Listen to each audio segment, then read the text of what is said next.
High snap, play action, Nichols underneath, caught, gets away from one tackler, gets away from two tacklers, down the sidelines, one man to beat, stutter step, getting away to the end zone, number 8, Dylan Talley, touchdown, Bowie. Robertson in motion, Craven's back to pass, goes across the middle, Ghostin holds it in, he's gonna go to the touchdown, to the house, Cravens to Ghostin, Colt, touchdown. As a tight end, pulls a guard, Barrett finds a hole, follows the pulling guard, cuts outside, bounces outside to the 20, 10, 15, 5, touchdown, Bowers, touchdown, Bowie. Out of the stretch. Sky towards left center field. The wind is carrying it. Is it gone? It is! Jackson Irons with a 2-run shot over the left center field fence. He'll plate Wharton, and it's 6-4. There's still an insurance run that is about to get driven in on this base hit. Flores delivers the insurance run.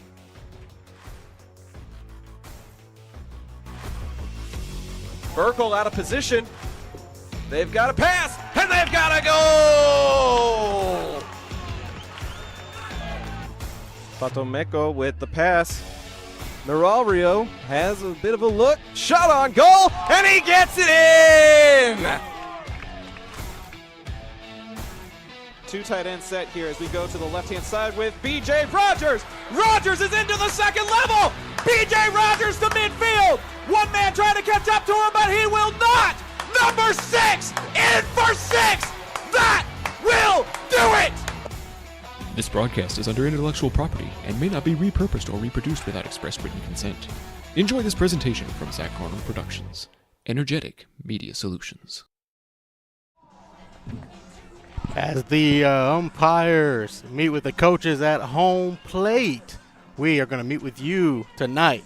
Colts, Buffaloes here at Arlington High School. This is John Holly coming to you live at Arlington High School, an alumni here, class of 2011, so it's always great to be back. And sitting next to me tonight, he's coming back. He was here during football season. He's making his baseball zap debut, Tim Costello. Tim, you looking for some good baseball tonight? Yeah, I'm excited to be here tonight.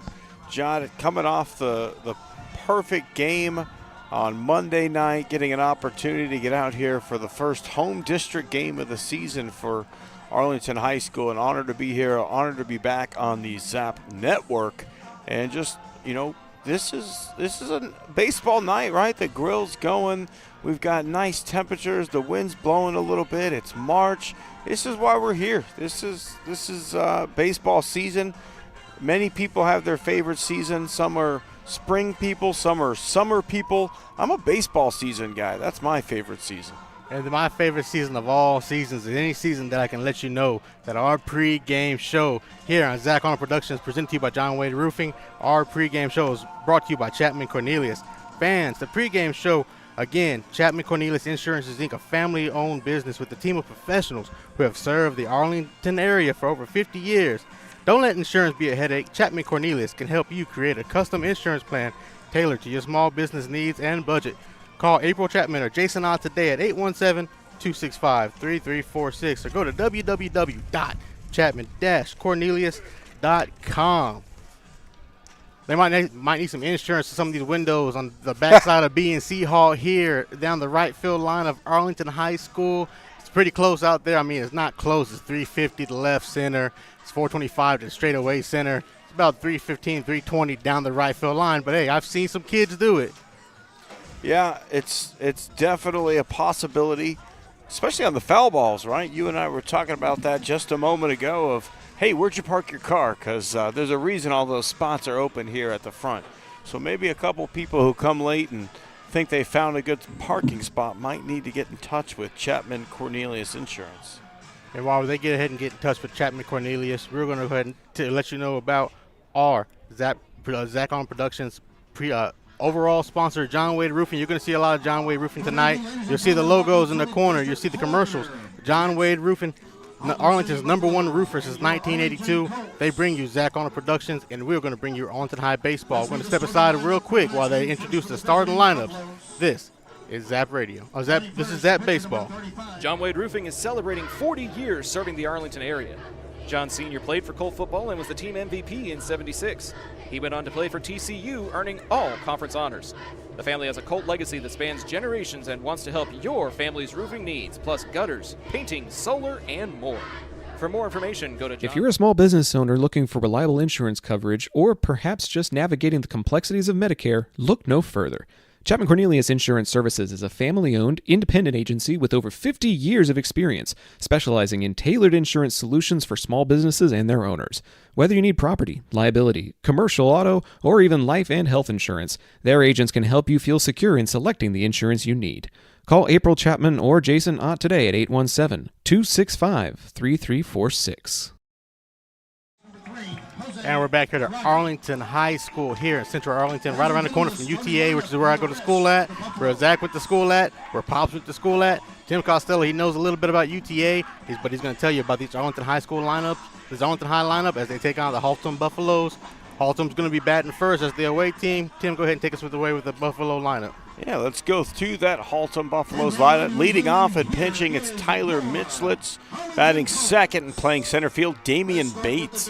Hitting third, playing left field, Gavin Orozco. Hitting fourth and playing and catching tonight, Enrique Meza. Hitting fifth and shortstop, it is Orlando Reyes. Hitting sixth at third base, Ethan Salinas. Hitting seventh, your DH tonight, Landon Nelson. Hitting eighth, the second baseman, Daniel Castro. And hitting ninth, the right fielder, Matthew Turner. Tonight playing first base and not hitting is Jose Arriaga. For your Arlington Colts, leading off and playing third base tonight, the man who threw the perfect game on Monday night, Danny Bustamante. Hitting second and playing shortstop, Mason Henley. Batting third, playing first base is Matthew Wynn. Batting fourth, the right fielder, London Prater. Hitting fifth, the pitcher tonight, and hitting for himself, Abraham Alvarado. Hitting sixth, the center fielder, Gannon Howard.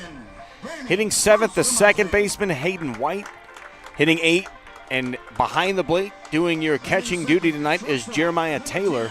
And batting ninth, the left fielder, Sam Harper.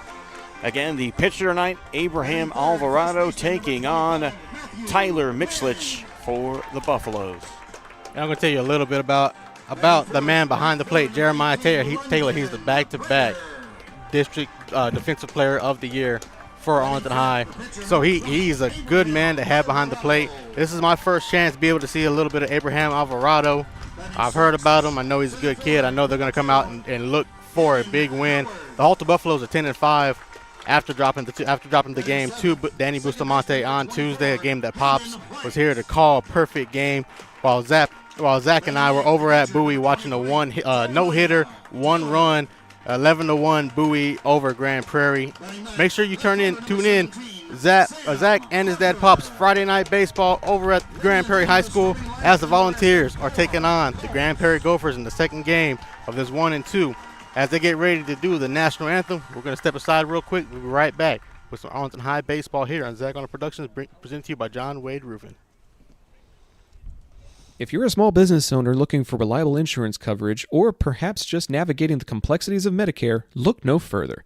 Chapman Cornelius Insurance Services is a family-owned, independent agency with over 50 years of experience, specializing in tailored insurance solutions for small businesses and their owners. Whether you need property, liability, commercial auto, or even life and health insurance, their agents can help you feel secure in selecting the insurance you need. Call April Chapman or Jason Ott today at 817-265-3346. Taqueria Taco Express is your one-stop shop for all things authentic Mexican in Arlington and Grand Prairie. And this fall, you'll now have 4 stops to choose from. Visit the new location off 20 and Little Road or any of their 3 original locations and try their $10 Taco Tuesday. It includes 5 tacos and an agua fresca. They also feature new birria items plus tortas, gorditas, and more. Find out just how much more by visiting taqueriatacoexpress.com. Pools in Texas need servicing all year long. At Rami Pools, LLC, we provide quality pool services such as cleaning, maintenance, and repairs. So call 951-0107 for a free estimate and ask for Roberto. Rami Pools LLC. We're going to make you fall in love with your pool again. Hablamos español.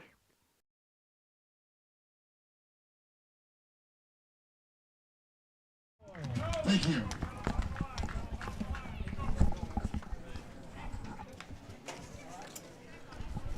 Welcome back out to Arlington High School on the Zap Productions Network. Tim Costello with John Hawley as we are warming up at the top of the first inning. And a little bit of Mullet Watch 2025, John. I saw quite a bit of business in front, party and back over there in that Buffalo lineup. It's one of those things, do baseball, as you get farther and farther into the season, you see a lot more mullets, a little bit less buzz cuts. The season gets intense, the beards start coming out. Some of these high school kids look like grown adults. So as long as they keep the party in the front, hair in the back, they come out here ready for their action, and we're ready for some action here at Arlington High School. And again, we wanted to thank our sponsor for the pregame show, Chapman Cornelius. Always appreciate a good pregame show, and I want to make sure everybody out there knows I am pro mullet. I'm just letting you know, so are the Haltom Buffaloes. Alvarado on the mound. Let's take it around the horn for your Arlington Colts. Third base is Bustamante, shortstop Hensley, second base White, first base is Wynn, behind the plate Taylor, in the left field is Harper, in center field is Howard, in right field is Prater. Like I said, a few people you want to look out for. You want to look out for Prater. He's a very, very good defender, as well as he is with the bat. Jeremiah Taylor, I know he's batting eighth in the lineup, but the back-to-back district defensive player of the year is at catcher. He's got a dangerous arm. I saw that he models his game after Pudge. He's got a lot of that Pudge intensity behind him when he fires that rock from home plate. Second, catches guys stealing all the time. So make sure you keep an eye on Jeremiah Taylor. He's going places. You know, I like to pay close attention during the pregame warm-up when I haven't really seen a team play before. You can tell a lot. And Taylor was a guy, automatically you could tell he was a starting catcher, the way he controlled everything back there, the control of the infield. As Alvarado kicks and brings his first delivery of the night. Pitch is lifted into right field, playable though, near the line and making the catch for the first out of the game. One pitch, one out as Prater puts it away. That was Tyler Mitchlich. Didn't even get a chance to announce the hitter. Number 12, Damian Bates. First pitch swinging there. Haltom's looking for something in particular. They might not have seen a lot of Alvarado as well. First pitch swinging there by Mitchell. Doesn't work out for him. Alvarado working from the windup. Bates, a right-hander, shows bunt, attempts and unable to connect with the breaking pitch. 0-1. Arlington Colts in their white pinstripes with the green lettering. There's a little breaking ball on the out. No, I'm sorry, missed just a touch low. Alvarado with the eye black kicks and brings a 1-1. This one hit pretty well to center field, but again playable. Up and put away for out number 2. It was Howard, the center fielder. And again, Jot, the wind will be a factor tonight, I believe. Yeah, as the wind is coming in from left field, it's blowing back. I believe they said it was coming from the west earlier. It's blowing back towards Dallas, towards the east of us.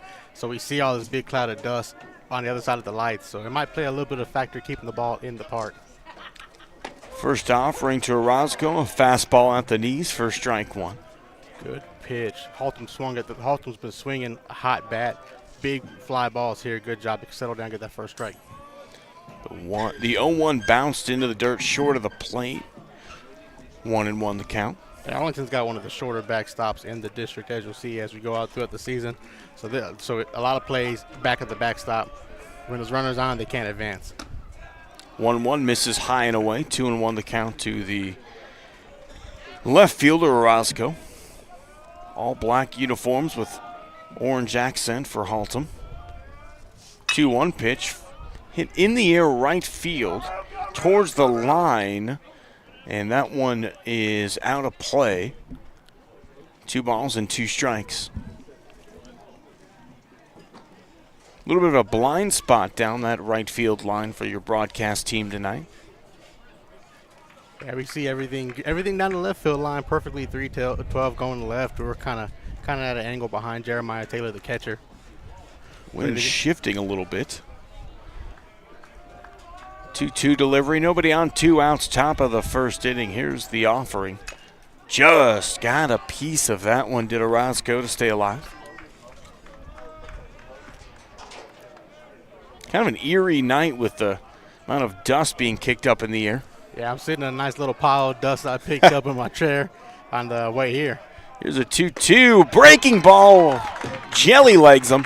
Called strike 3, and that's going to do it here. 3 up, 3 down in the top of the first inning for Alvarado. Here we go to the bottom of the first inning. Let's step aside real quick. And when we come back, going to the bottom of the first, we'll give you Arlington High's lineup. This is Zach on Productions bringing you Arlington Colt Baseball, presented by John Wade Roofing. If you're like me and need printed materials to get your brand out there to the community, then you need Eka Signs. Conveniently located in central Arlington, Eka features a wide selection of shirts, hats, banners, yard signs, acrylics, magnets for your car, magnets for your fridge, tumblers, A-frames, and more. Call Eka at 817-617-2229 for more information and tell them Zap sent you. We are back here at Arlington High School with the Arlington Colts are up to bat here in the bottom of the first. It's going to be Bustamante, Hensley, Wynn, Prater, Alvarado, Howard, White, Taylor, Harper. Your starting 9 for the Arlington Colts. Bustamante coming off the perfecto on Monday night, leading off this evening. Alvarado off to a great start, 3 up, 3 down in his first inning of work on the mound. His counterpart tonight, Mitchlich. Pitching number 35, Tyler Miklich. Miklich is pitching for the Right-hander. Pretty tall right-hander. This will be the first time I've seen the Colts this year. I know last year we had a little bit of pop, especially with 3, 4, 5 hitters and Jackson Iron in the middle. But from what I've heard all good news from Zach and from Pops as they've covered the Colts throughout the tournament play, and especially after the game against Haltom on Tuesday. This lineup still has some pops as they went back-to-back yard at Haltom. And this isn't a huge ballpark, right? You know, you don't need a ton of pop. You need some, but at the end of the day, this is a team that, you know, they're going to want to defend well. They're going to field the baseball. And again, I take a lot out of watching in and out. I don't think that means nothing when you see a team whose footwork looks good, who has good arms, who makes the routine plays. Those are big deals. You know, I'm not going to say anything about what I saw from the Buffaloes in and out performance, but I saw the Colts as well, and one looked a little better than the other. First pitch to Bustamante is fouled down the left field side. Hard hit ground ball, but he's up there looking to swing. One thing I know about these Colts when it comes to batting, they're very patient. Coach Womack does a good job of making sure that they work the count. You see everything that the pitcher's going to throw at you before you decide what you want to do going forward. The 0-1 offering is hit hard on the ground towards short. Fielded cleanly, throw to first is in time for out number 1. That'll bring up Mason Hensley, the shortstop tonight. Interesting. I don't know if you noticed that there, fans, but Bustamante had a little something to say to Hensley. I wonder if he noticed something from Mitchlich. Hensley, left-handed hitter, open stance, hands behind his head. First pitch, a little two-seamer, catches the inside corner for a strike. One thing about Hensley, he's first team all-district from last season, so he's got a lot of experience coming behind you, batting the top of your lineup. The 0-1, big swing and a miss. Fastball in the top of the zone. Couldn't quite get to that one. Very quickly, Hensley behind 0-2 on the count.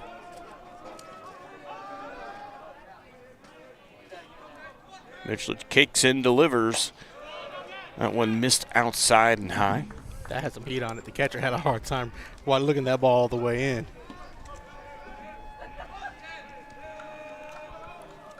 Here's the 1-2 delivery. Just missed high. I think he was trying for that letter high fastball, and that might have been a stitch just above the zone. Good job. Keep working your way back to a 2-2 count from that 0-2. This one hit into the air to right field. Hit pretty well. Looking up on it. This one is off the wall. Hensley rounding first base. He's pulling into second with a one-out double. What a great job that time from the left-handed hitting shortstop. He took a borderline pitch and then got the one he was looking for and hammered it. What we were saying earlier is 350 to left center. That hit off the bottom of the wall. That was about 348. Yeah, a little bit more, or if the wind was blowing in a different direction, that's carried over to the walkway to Sea Hall over there. Yeah, he was fighting the wind the way he hit that baseball. Good piece of hitting by the all-district shortstop, Mason Hensley. So now Matthew Wynn has an opportunity with a runner in scoring position early in this ball game. The first baseman hitting right-handed, slightly open stance, bat pumping up and down on his back shoulder. Hits this one into the air up the right side, twisting towards out of play and will get out. Wynn will have another crack at it, 0-1. That was a smart play by Haltom, the right fielder, not catching the ball, because if he catches it, Hensley's tagging up right away, going to third, and then you'd have a runner 90 feet away. So smart play by Haltom's right fielder. Just let it roll foul. 0-1 the count to Wynn. Mitchlett's working out of the stretch for the first time today. Comes set at the belt.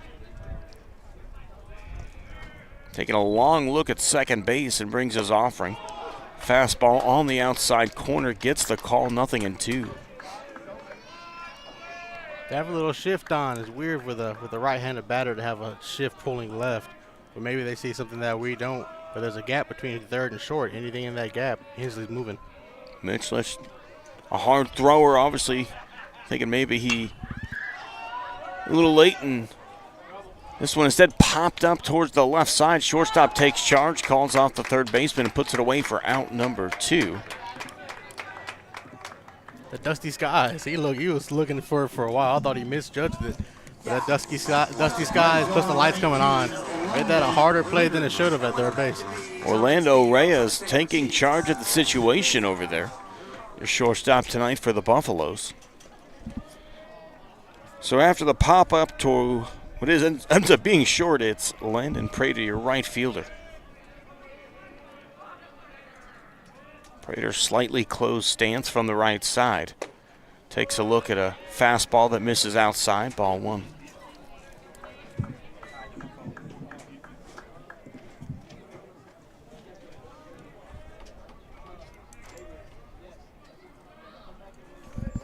One out double from Hensley. A pop-up from Wynn, 2 outs in the inning. Ooh, good breaking ball. 1-1 the count. So you switch up speeds there. Prater was not expecting that breaking ball on a 1-0 pitch.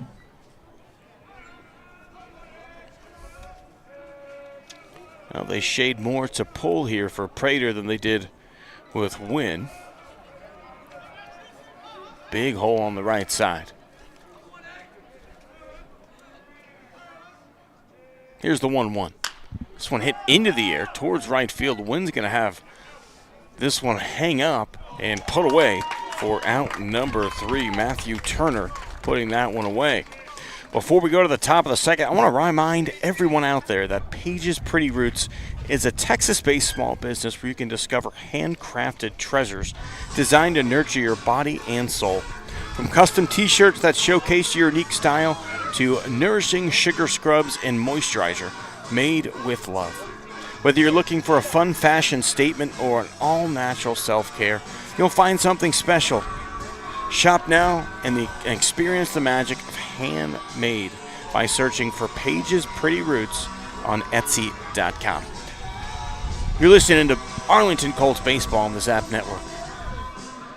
Hey, this is John Wade Jr., Colt Football 97, class of 98. And the next time you have a roofing issue, be sure and call Arlington's favorite roofer, John Wade Roofing. Look us up on the internet at johnwaderoofing.com.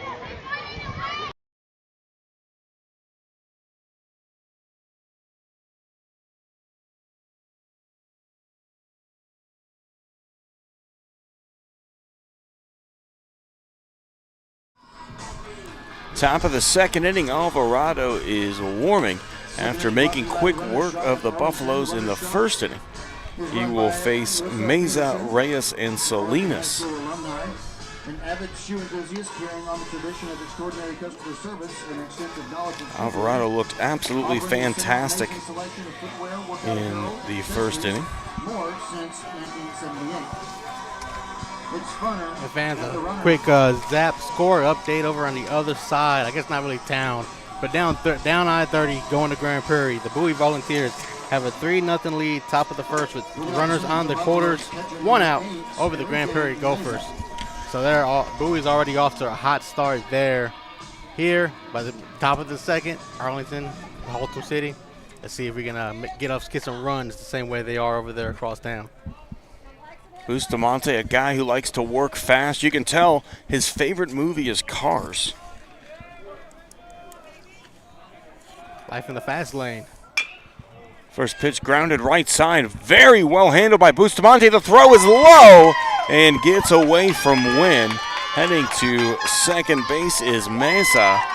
He's going to slide in safely. Bustamante did a fantastic job to field that one after it hit the base, but the throw was low and Wynn could not pick it. That was a great effort by Bustamante. He had a routine. It looks like a routine play to some people, but when you're playing the hot corner like that and the ball bounces off the base, it's a good job to get that throw as far as he could over the first, but they weren't able to bring it in. Now the runner's standing at second. So it ends up being a single and then a throwing error on the third baseman. So no runner in scoring position, nobody out for Orlando Reyes. First pitch is in there for a called strike.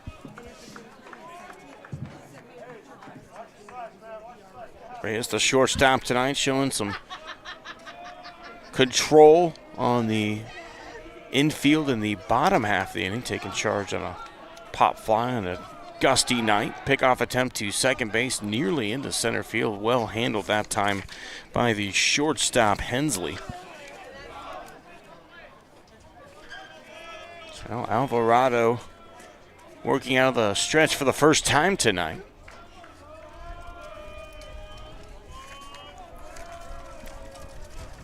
Obviously a Rangers fan living in the Arlington area. Breaking ball in there for a called strike. Quick 0-2 count. Good job after what should have been an out. Good job, though. Come back 0-2 count quick and try to put that hitter behind you.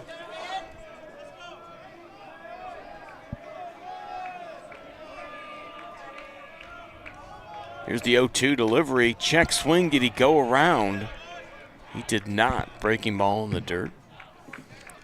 Alvarado, obviously a Rangers fan, as I mentioned, grew up loving the now Hall of Famer Adrian Beltre.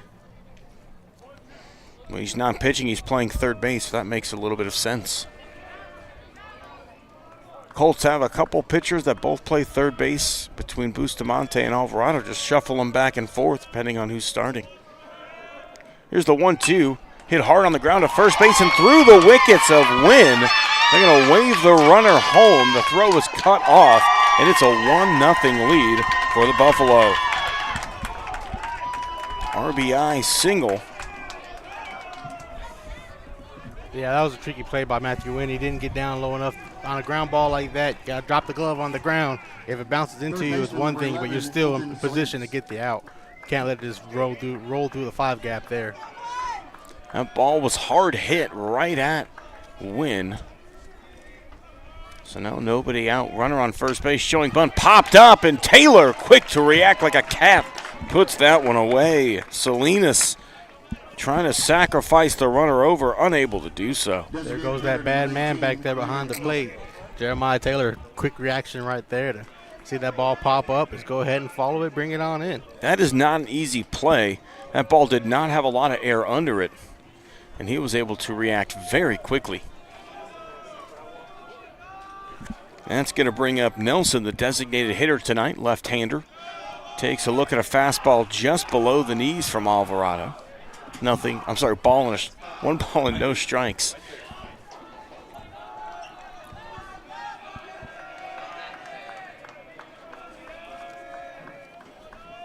The 1-0 delivery is fouled back into the screen for a strike.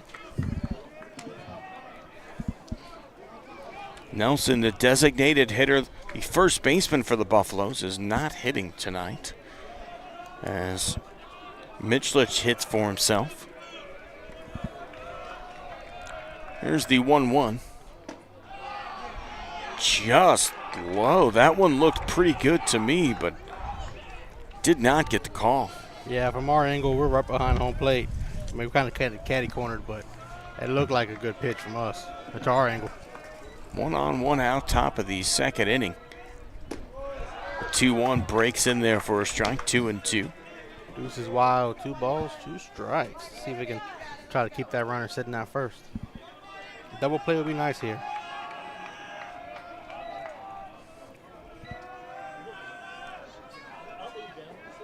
Here's the 2-2 pitch.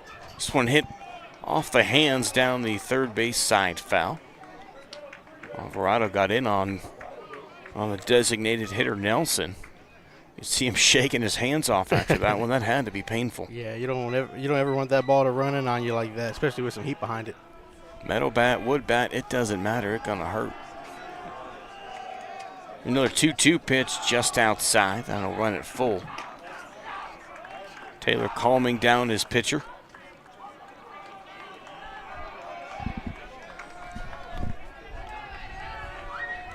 You need a good comeback here, pitch here for 3-2 count.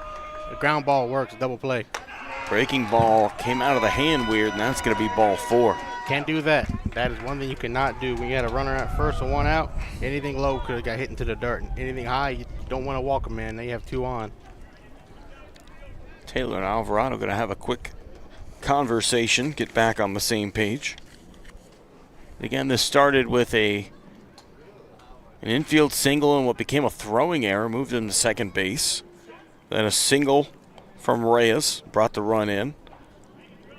Popped up a sacrifice bunt attempt for the first out. No, a walk to Nelson. So you have runners on first and second, 1 out. Top of the second inning, Colts already trailing 1-0. On a hazy, dusty night with a windstorm and West Texas dust being brought across the state. Breaking ball high, ball 1. Yeah, you can see it from here as the sun's going down. You can start seeing some of that dust go across the outfield.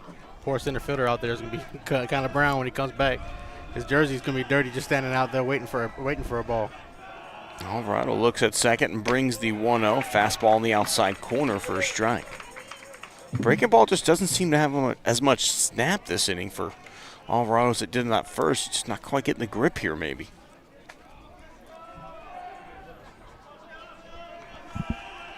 Daniel Castro, the second baseman, fouls this one back into the post. Oh, that holds up the screen for a very loud second strike. 1 ball and 2 strikes. And he's shaking his hand off too. That ball had some heat on it for sure. Plus that loud ding.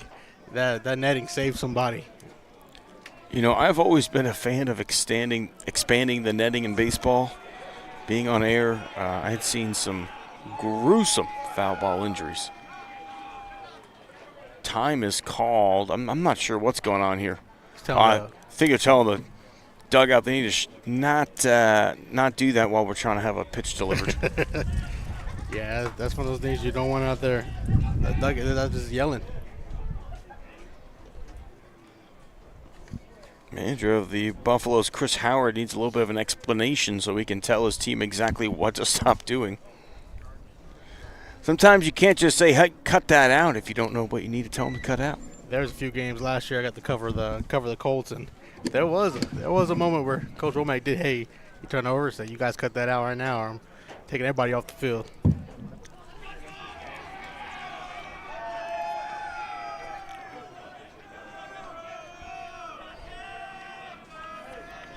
So now the Buffaloes will stop timing their chance, I think is probably what that was.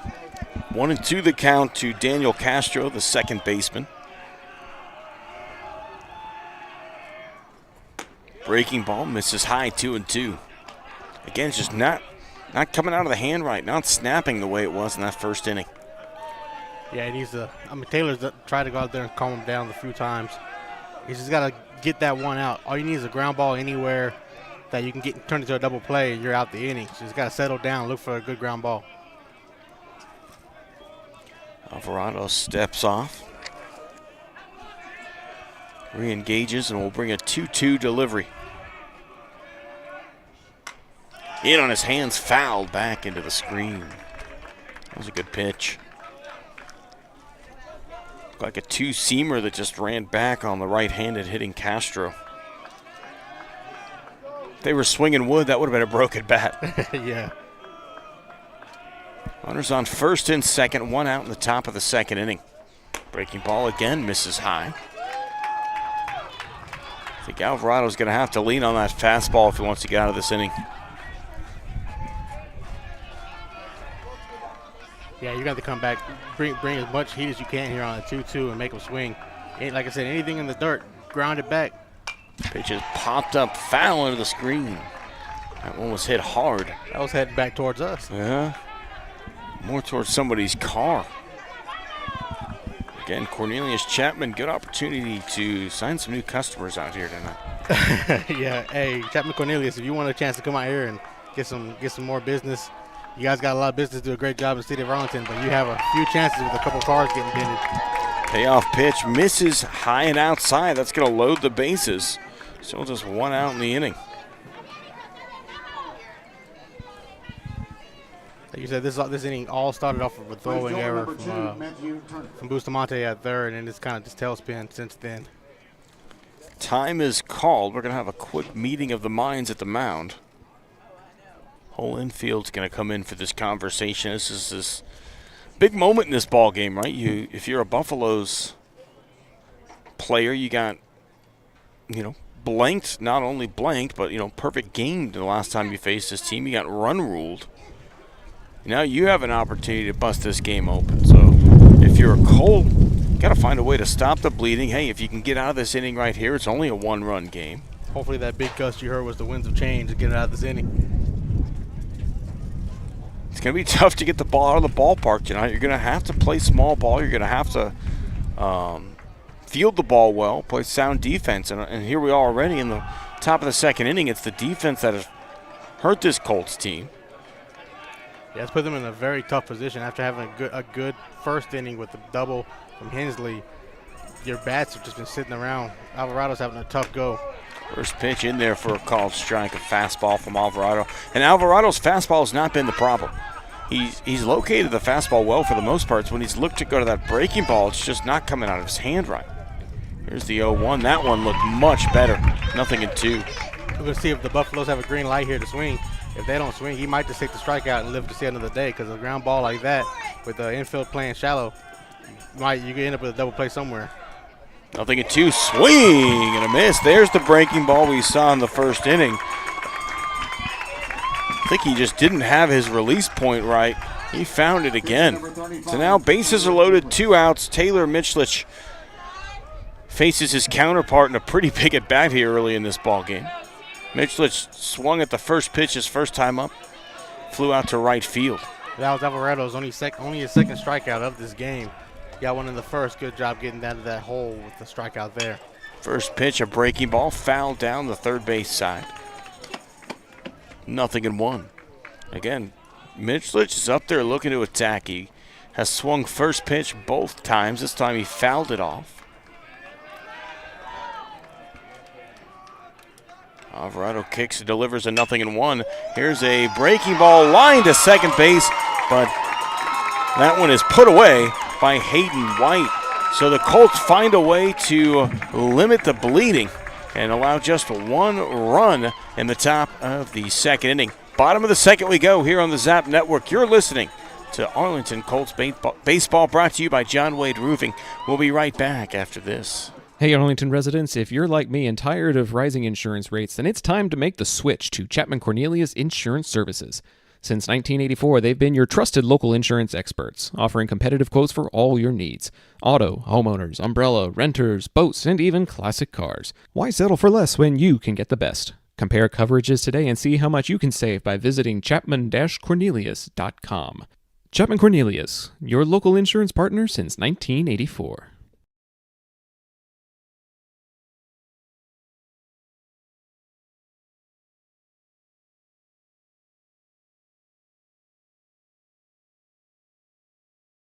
Taquería Taco Express es la taquería oficial de Zach Arnold Productions. Extraordinaria y auténtica comida mexicana. Aquí encontrarás el mejor menú para el paladar más exigente.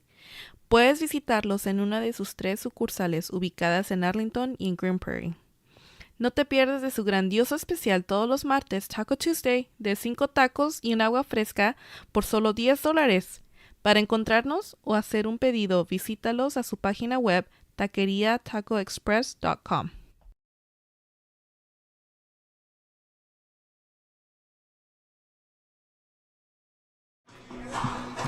Bottom of the second inning, Colts trailing 1-0. Alvarado leading things off, looking to help himself, facing his counterpart, Mitch Litch, for the first time tonight. On Tuesday, I had a chance to see Isaiah Henderson for Bowie, who was the pitcher versus Grand Prairie. He was able to help himself with a 3-run homer in the first down the left field line. Hopefully Alvarado can kind of gather some of that momentum that other pitchers have seen. First pitch, a breaking ball, catches the zone for a strike. Mitch Litch gave up the double in the first, but otherwise got out of the inning unscathed. The 0-1 pitch to Alvarado, another breaking ball. That one misses outside. Some good control of the breaking ball there by Mitch Litch.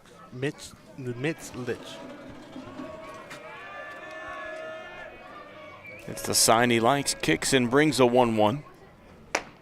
Heater misses up and away. Again, a lively arm for the Buffaloes tonight. Good patient at bat by Alvarado after giving up that hard top of the first. Good patient at bat.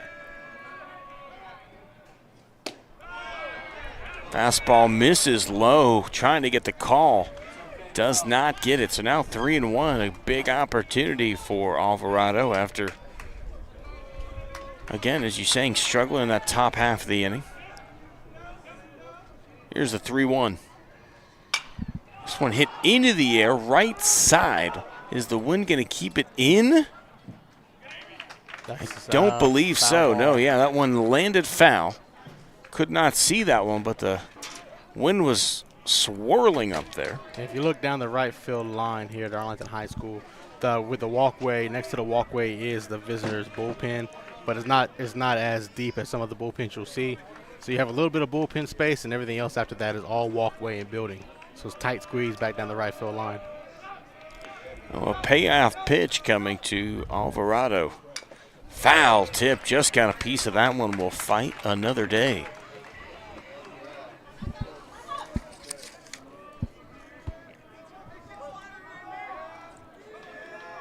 Alvarado also plays football. Also would enjoy having lunch with Dwayne "The Rock" Johnson and Kevin Hart.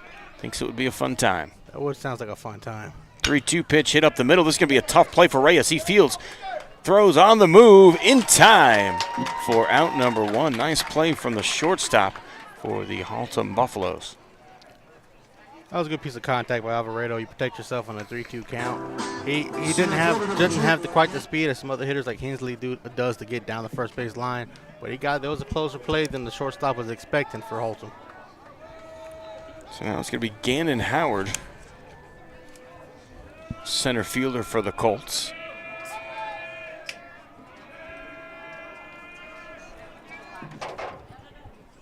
First pitch misses low and away.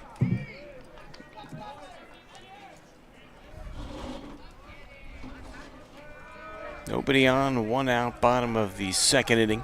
Colts are trailing 1-0. Here's the 1-0 offering.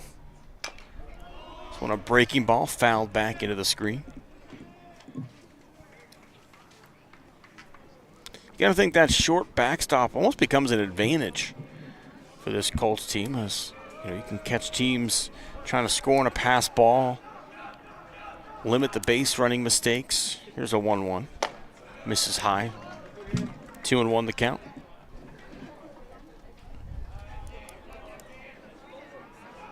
They're doing a better job this inning to make Mikulich work for his outs instead of first pitch swinging like we saw Haltom in the top of the first, and Arlington do a little bit as well. 2-1 pitch, fouled back into the parking lot. That one's going to end up safely, though. Woo! There's one car patiently sitting there in the parking lot. Everybody else is One moved out the way. One car made a risky decision. The rest of us made business decisions. Here's a 2-2. This one hit foul up the right side. That one's going to Work its way out break of a here. beaker or two into the old lab. To the owner of this gray Elantra, Chapman Cornelius Chapman Cornelius Insurances is a great person to call just in case anything happens. 2-2 pitch. Fouled back into the screen. That one hit so hard it went through the screen. Whoa. I haven't seen that before. Young ball boy out here in the stands is nice 3/4 fill stands. Was able to retrieve the ball and take it back to the coaches. 2-2 pitch hit hard into left field. That one is going to be over the head and off the wall. Heading into second base is Howard with a 2-strike double.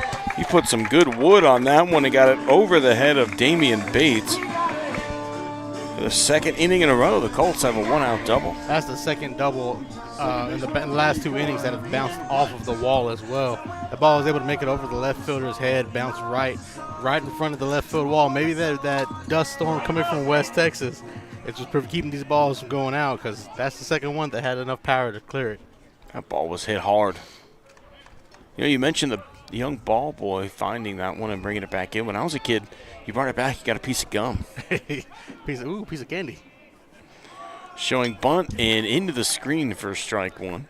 Now I'm paranoid that last one came back towards us. Hayden White, the second baseman, looking to sacrifice his teammate over. You can almost feel the dust in your eyes out here.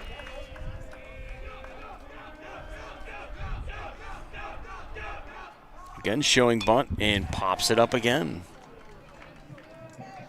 Nothing in 2. I should have brought my glove, knowing that the previous batter had a ball go through the net. I didn't know it would be in play. I'd be ready to make a fly ball, catch a fly ball out here. One of the most exciting plays in baseball is when the broadcaster makes a catch mid-broadcast. People love it. They go crazy for it. Why don't we have a camera out here to video us? 0-2 hit hard into right field. That's going to be down for a base hit. Around third towards the plate. There's going to be a play at the plate. It is not in time. Howard comes around to score, and Hayden White could not get the sacrifice down twice and instead gets an RBI single. Good piece of hitting on an 0-2 count after trying to get the sacrifice down back-to-back. Pushes the ball to right field and was able to bring in that run. Good piece of running, good hit all the way around. 0-2 count. Good job to tie the game up. That'll bring up Jeremiah Taylor, as you mentioned, an all-district defender. A staple on this ball club. Still just 1 out in the inning. This one fouled straight back into the screen. He was not far off of that one. He's committed to play at Austin College next year. And they will be lucky to have him. He's a good kid. His father's a nice guy. He comes by and gives us a high five and daps us up before every broadcast. It's a good all-around defender, good hitter. He's going to be a good kid at Austin College. Again, right on another fastball. I would not come back with that pitch again. He has been just off of it. Yeah, he's waiting for it. He's just missing it. Just too late. Nothing in 2 the count. We'll see if they test him here with another fastball on a 0-2 count. There's a gap between first and second ready for him. Here's the delivery, breaking ball. No, fastball misses way high. It looked like a breaking ball, it just never broke. Try to change eye level on him. Jeremiah Taylor, actually a Braves fan.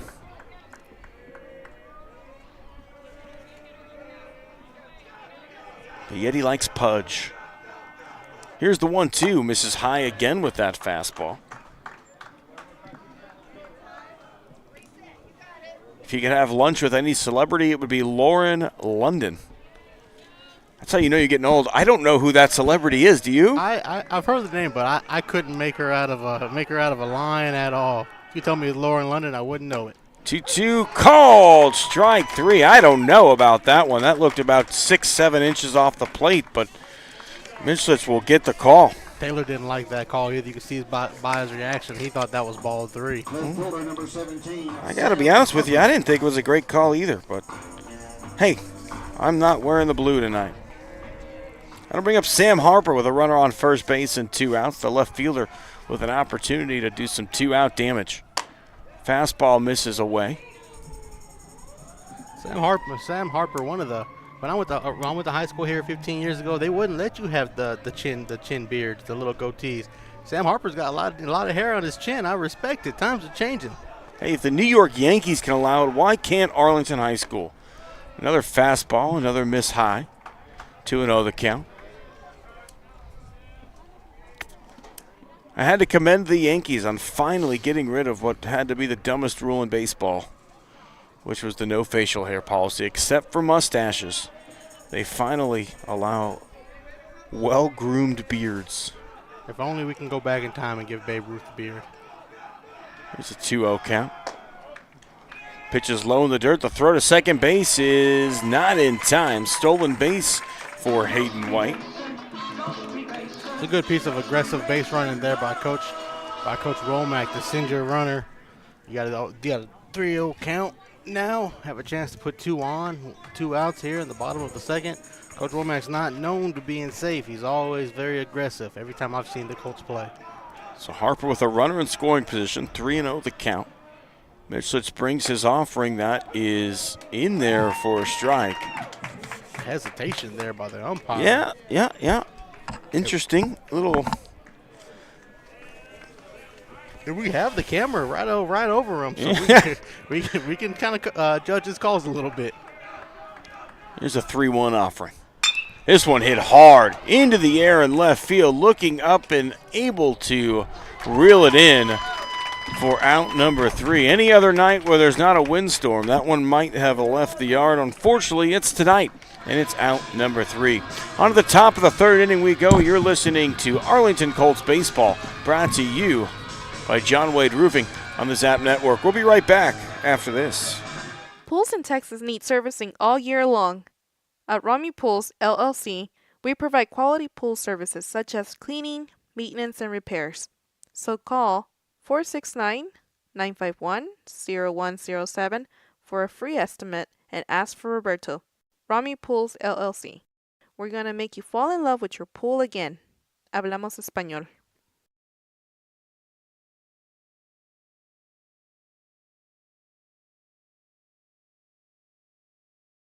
PDA Advocacy Group would like to remind you that autism is a wide spectrum of neurological differences and it's on the rise, now affecting 1 in 36 Americans and more cases found in males. Those with autism have trouble with social interactions, communication, and can engage in repetitive or self-harming behaviors. While the causes of autism are still being researched, we can begin to learn more by visiting nationalautismassociation.org.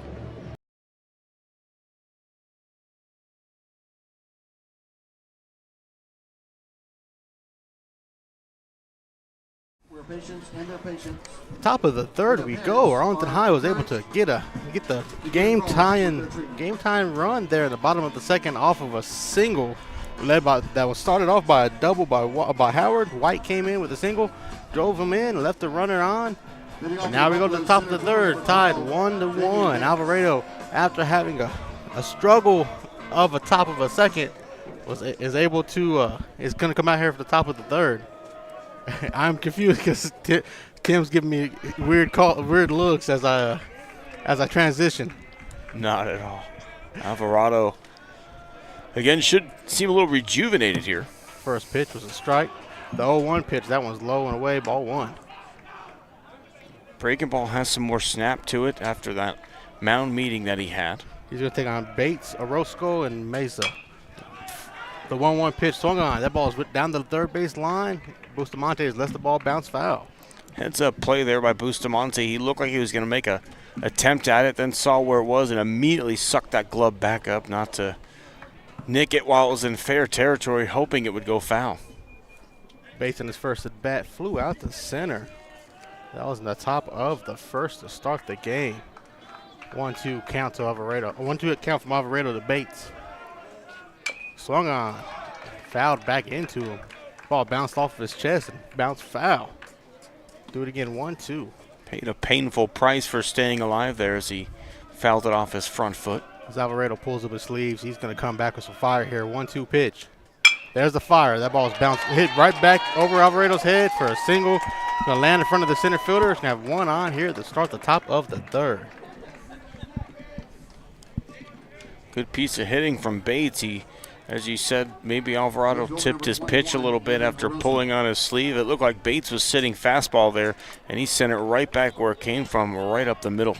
Yeah, when Alvarado pulled his sleeves up, he knew he was waiting for the fastball. He's going to bring up a Orozco with the runner on first. Orozco drops down a bunt.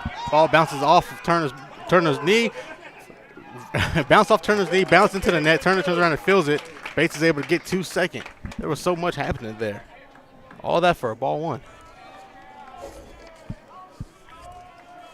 Taylor made it a close play, actually, after the ball got to the net. So now after a wild pitch on a bunt attempt, the runner gets to second anyway. Drops down a bunt, misses, strike one. Taylor pops up, waiting for the runner Bates to take off running to third. See on a 1-1 count if Orozco's going to drop down another bunt. So it looks like the sacrifice is still on after the leadoff single, and now moving to second on the wild pitch. Alvarado checks back to second. He fires, drops down a bunt, pulls back, but not in time. Strike two. Now Orozco has to swing with a 1-2 count. Runner on second still. As you said, the backstops here aren't very far compared to some of the other backstops in the district. So anything off the net is really close play. 1-2 pitch, swung on down the third base line. Bustamante fields it, but the ball is bounced foul. Bustamante looked like he had a chance for a play, but the ball bounced over the bag, foul to down the third base line. First, third. Do it again. 1 ball, 2 strikes. Bates on second. No outs in the top of the third. Again, Alvarado went 1-2-3 so quickly in the first. He's had some struggles here the last two. The 1-2 pitch. That ball's hit down to the shortstop. Shortstop's going to fill it. No, Bustamante and the shortstop, they cross into each other. Doesn't matter. Runner's going to be safe at first. It's a bad play between the short and third. Nobody called off the other end. Now you have 2 runners on. Typically, the third baseman should take charge in that situation as he's moving towards the bag, where the shortstop's moving actually away from it. Is that going to go as an E5? It should be. It's going to step in Meza, the number 4 hitter, the cleanup man in this Buffalo's lineup. First pitch is in the dirt. That ball bounces up into Turner's mask. Turner has to go catch it.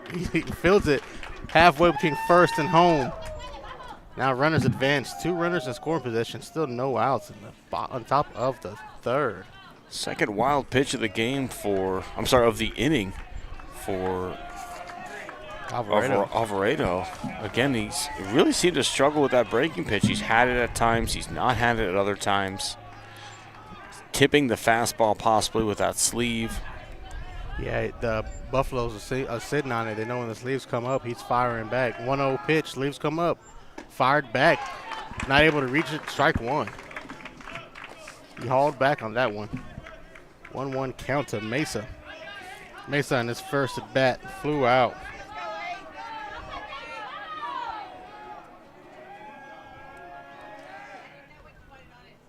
This one hit into the air foul. That is called ball help. In the park, we call that ball help. 1 ball, 2 strikes. Do it again after that foul ball over the third base line, all the way out of play into the side of Arlington High School. 1 ball, 2 strikes to Mesa. Alvarado doesn't like the call he's getting from Taylor.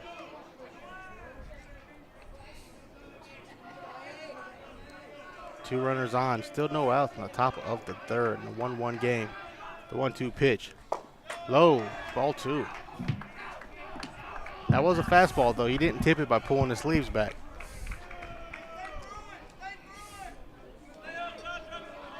Alvarado with a 2-2 count to Mesa.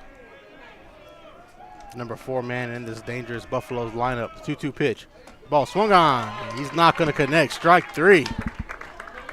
Good breaking pitch. It's a big-time pitch from from Alvarado. He's, again, struggled with the breaking ball, but when he's had his back against the wall in this ball game, that's when he's found his best pitches. That was a good job because everybody's been expecting the fastball. You can see it coming. They come with a breaking pitch when nobody's looking for it on a 2-2 count.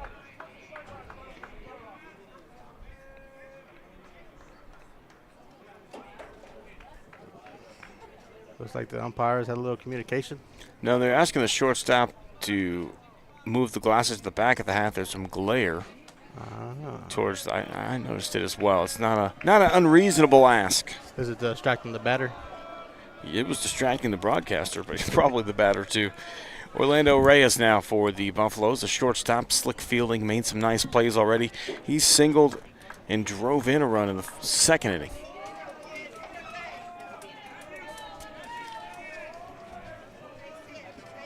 Alvarado with 2 runners in scoring position. The first pitch. Swung on, hit down the first base line. That ball's over, wins head.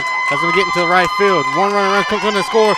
Second runner's getting waved in. He's going to come in, and that's going to give the Buffaloes a 3-1 lead. 2-run single.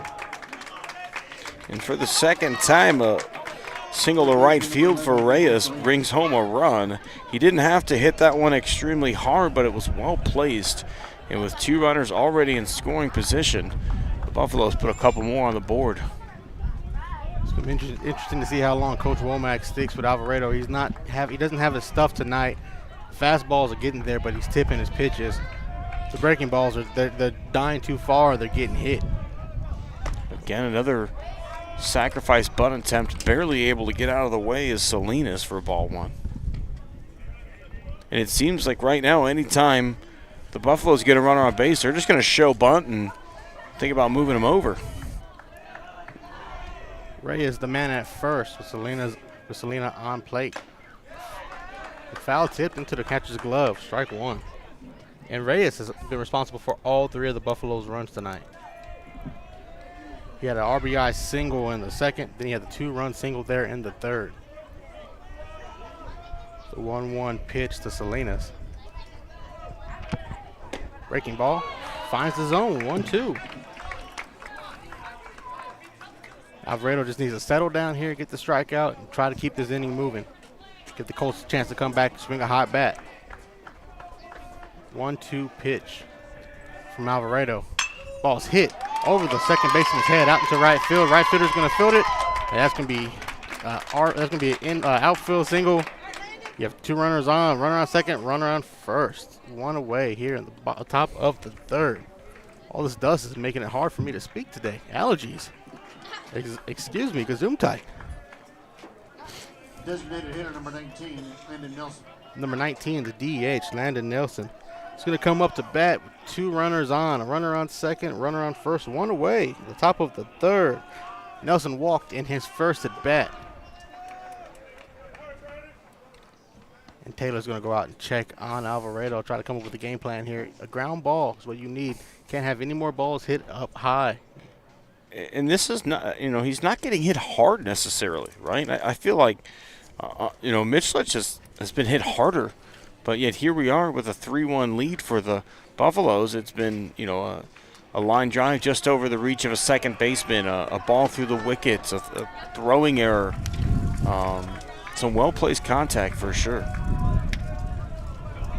As you hear the wind picking up from the west, going from left field, coming across, the dust is picking up too. Can't see anybody out in the outfield. Yeah, these are tough conditions. Wind is howling. First pitch to Nelson. Fouled back into the net, strike 1.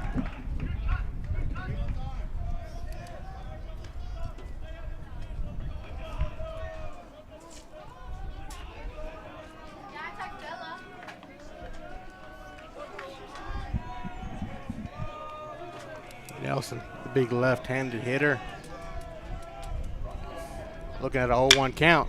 On the 0-1 pitch, that ball's flied back to center field. Center fielder's not able to get under it. It's going to bounce right in front of him. That's going to load the bases in the top of the third for the Buffaloes. And again, it's single, single, single. That one pretty well hit. Probably gets caught without the wind, but it just hung up and died in front of the center fielder for the Arlington Colts. Can't again in Howard. Yeah, Howard looked like he had a chance to make a play on it, but maybe with all this dust and how hard that ball was hit, it's better just let it bounce in front of you and prevent the damage. And Coach Womack is going to go out and talk to his pitcher. I don't see anybody warming in the Colts bullpen yet, unless I just don't see where the actual bullpen is and I'm looking at the wrong area. But, you know, this is Alvarado's game right now. Again, it's you know, death by 1,000 paper cuts so far in this game. You look back through, you had an infield single with a throwing error, a hard hit ground ball through the legs of your first baseman, a walk. You've had 2 wild pitches this inning. You've had a single and an error on your third baseman, and then 3 straight singles. So again, now we're going to get some action for your Arlington Colts as maybe a bullpen arm getting up, but it's not like Alvarado's getting hammered. And we are going to get a pitching change. We are going to get a pitching change. And fans, that means with the pitching change, it is sign of a change. And when you need sign of a change, you want to go to Ika Signs.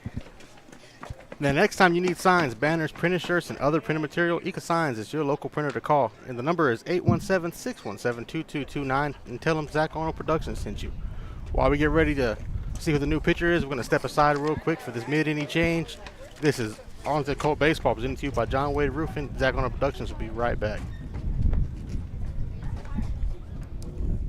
Taqueria Taco Express is your one-stop shop for all things authentic Mexican in Arlington and Grand Prairie. And this fall, you'll now have 4 stops to choose from. Visit the new location off 20 and Little Road or any of their 3 original locations and try their $10 Taco Tuesday. It includes 5 tacos and an agua fresca. They also feature new birria items plus tortas, gorditas, and more. Find out just how much more by visiting taqueriatacoexpress.com. And we're back to Arlington High School, where the new pitcher is going to be Mason Hensley, number 10. He's going to move over to pitcher. I believe Alvarado's day is done after giving up 3 runs. And the bases are loaded, so Hensley's going to have a hard task ahead of him to try to get out of the top of the third as the Buffaloes lead 3-1, just 1 out. And I'm curious here. Colin Murphy comes in off the bench to play shortstop. However, I think he's just going to play shortstop, and Alvarado's going to continue to hit for himself as he was the DH. So that's my guess. We'll have to see how this one plays out. But defensively, Murphy is now at shortstop, and Hensley is on the mound. He looks to be bringing the gas, though. Yeah, Hensley is your all-district shortstop, so it's gonna be an interesting move how your infield plays when your shortstop moves to pitcher. But he has an arm. He's bringing the heat. He's gonna try a fastball to get out of the top of the third here. And actually, let me correct that. Colin Murphy is going to play third base, and Bustamante is going to move to shortstop. Just a couple changes. And fans, we want to let you know in the last inning, the Colts scored a run. So the first run scored by the coach, that's the taco tally. All first runs of the game are presented by Taqueria Taco Express this season. Visit any of their 4 locations on Taco Tuesday for their $10 meal special. Taqueria Taco Express, opening a 5th location coming up soon. Man, I could go for like a shrimp taco right now. Maybe a fish taco. Fortunately, no meat for me today, Jack, but even a breakfast taco, a little potato and egg sounds fantastic right now. But when Sunday comes along, you know where to go for your tacos, and that's with Taqueria Taco Express. The first batter of the game that Hensley is going to face is going to be Castro. Castro's looking at a fastball, strike 1. My goodness, the speed there. Yeah, Hensley, a big fan of the old hamburger. PlayStation over Xbox. He prefers the PlayStation. Ooh, the 1-0 pitch. The 0-1 pitch runs on him. Ball 1. Hopefully, it's not that PlayStation arm is making him throw that ball inside. I'm more of an Xbox guy myself.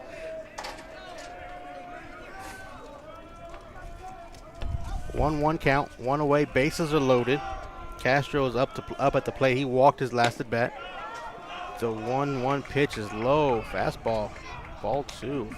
It has some speed to it, but it didn't find the zone. Maybe they're changing the eye level there. He just missed. 2-1 count. It's hard. It's probably hard coming from shortstop to start pitching in the third inning in a situation like this. 2-1 comeback pitch. Strike 2. Deuce is wild. 2 balls, 2 strikes, 1 out. Bases loaded. Let's see if Hensley can get a ground ball to end this inning.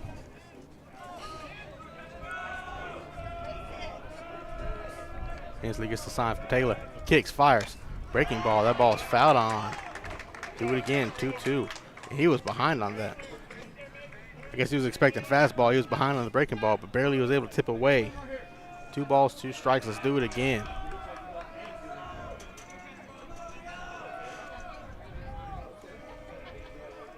Two pitch. Low and away. Ball 3. There's nowhere to put him here. You have to come back with a fastball or a good breaking pitch to strike him out. 3 balls, 2 strikes, 1 out. Bases loaded. Hensley wants to avoid walking in a run. 2 runs have already came across here in the top of the third to give Buffaloes the 3-1 lead. Oh, shit. Shoot. I jumped on that one. I'm sorry. I had a reaction pause for that moment. I do apologize. Do it again. That ball was foul tipped back into the pole. But it was coming back in my direction. I'm standing directly behind this pole. And we'll do that one more time. 3 balls, 2 strikes, 1 out. Mason Hensley on the mound. Pitch to Castro. Fouled back again. Full count. Good battle. Hensley is bringing the gas here after moving from short to the mound. Corners are playing shallow, first and third. Looking for a ground ball here so they can fire home. 3-2 pitch. Ball swung back, fouled again. So much dust in the air. I saw the dust come back off that pole. And visibility has to be a factor right now. We're sitting here, 15 feet away from the field, and it's hazy. You can't see past the outfield wall.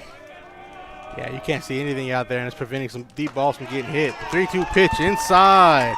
Ball 4, and Hensley's walked in a run. Buffaloes now lead 4-1 over the Colts in the top of the third. Hensley made some good pitches in that bat. Unfortunately, just unable to put away Castro once he got ahead. He's going to bring up Turner, who struck out in his first at bat last inning.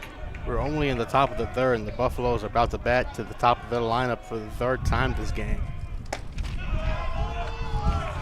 The first pitch to Turner is low and away. Ball 1. You can see Taylor go out and have some words with his pitcher there to tell him to calm down. 1-0 count, 1 away, bases loaded.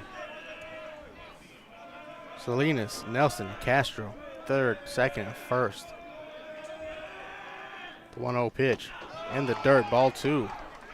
Great stop by Taylor. It very well could have been another run in if he doesn't get his chest protector on that one.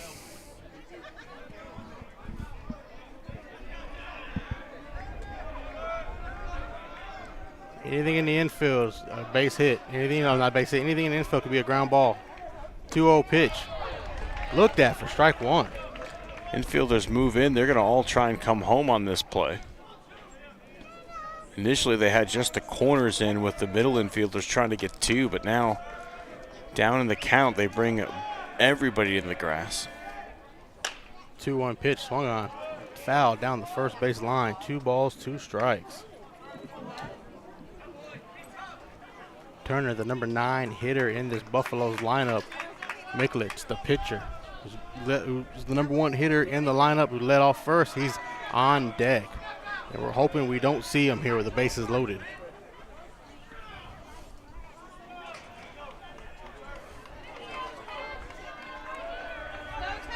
Two balls, 2 strikes. Bases loaded, infield in. The 2-2 pitch.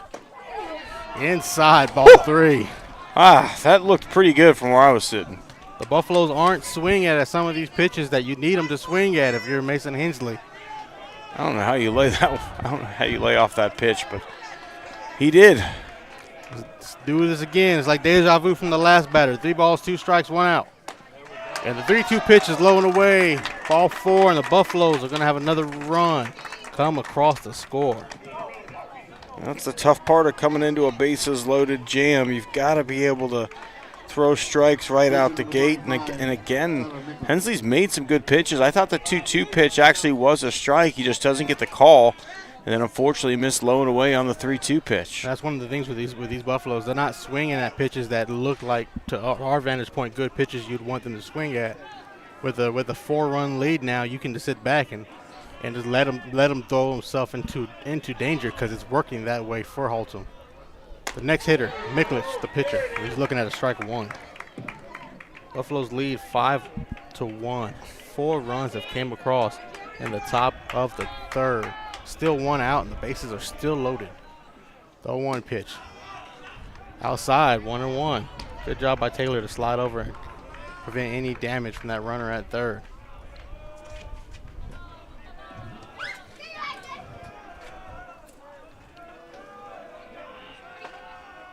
The 1-1 pitch. Inside. Miklich had to jump back a little bit. 2-1. Fans, make sure you subscribe to Zach the Voice's YouTube channel if you want to be part of the chat. Zach and his pops are over at Grand Prairie. I'll give you guys a score update as Bowie's taking on the Grand Prairie Gophers. The 2-1 pitch fielded by the 3rd baseman who fires back home, and that gets out number 2. Good job by the 3rd baseman to pick that ball up, get the sure out, 2 away at the top of the 3rd. Prevent a run.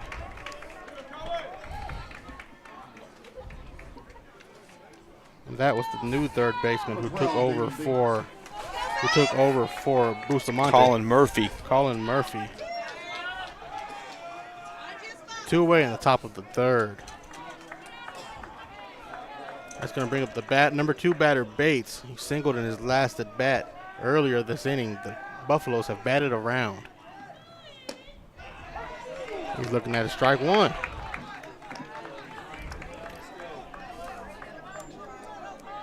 And again, both those runs are going to be charged back to Alvarado. Still responsible for the runner on 3rd. 0-1 pitch.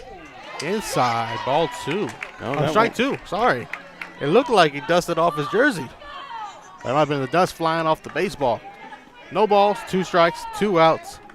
And Mason Hensley's trying to get out of this inning and leave the bases loaded. Taylor wants this one up. And he gets it up, but nobody swings. Ball 1. Now look for a breaking ball in the dirt on this one. 1 ball, 2 strikes, 2 outs. Tim Costello's calling a breaking ball on this one. If he gets it, maybe he can get Bates to swing. Try to get us out this inning. Bases loaded. There's your breaking ball. Back up to second base. Second baseman fills it, flies it over to Bustamante, and that's going to end the inning. But not without 4 Buffaloes crossing home plate to give Haltom a 5-1 lead. We'll be back for the bottom of the 3rd, where your Colts will come up to bat and try to tie this game up. This is Colt Baseball presented to you by John Wade Roofing. We'll be right back.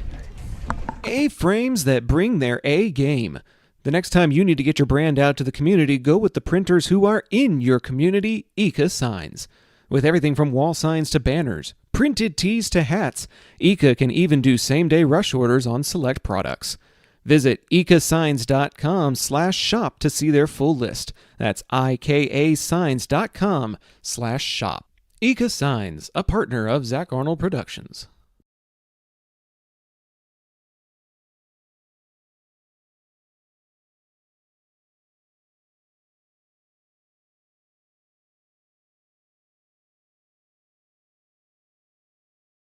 John Wade Roofing has been serving the Arlington area since 1982, but the Wade legacy runs much deeper in the city of Arlington.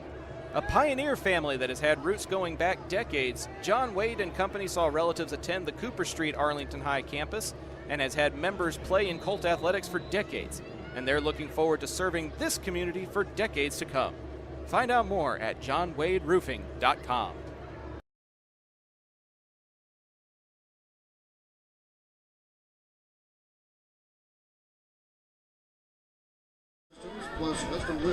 Welcome back to Arlington High School, where your Arlington Colts trail the Haltom Buffaloes 5-1 going into the bottom of the 3rd. And fans, I don't remember if I mentioned, but the 3rd inning is brought to you by Ika Signs. Once I flip my paperwork back over, we'll be good to go on this one.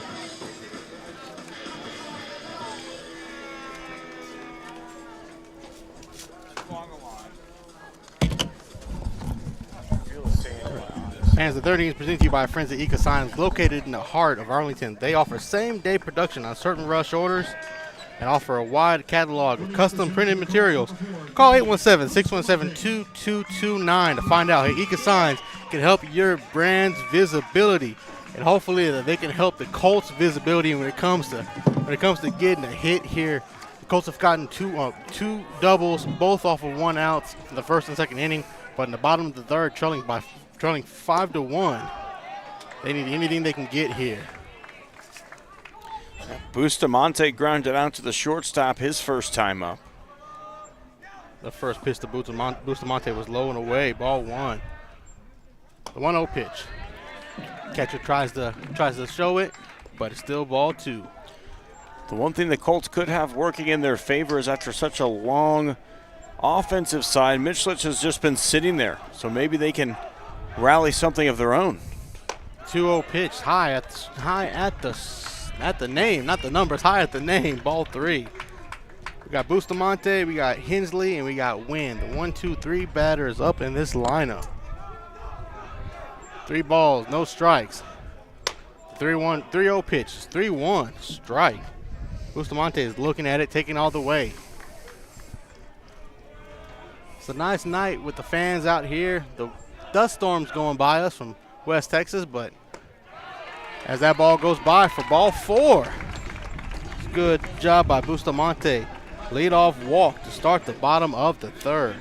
That's exactly what the doctor ordered. You need base runners in this situation. You're down 4 runs. You're not going to hit a grand slam with nobody on base, right? So you've got to get guys on base. You've got to move guys over. And as you just saw from the Buffaloes, it was death by 1,000 paper cuts.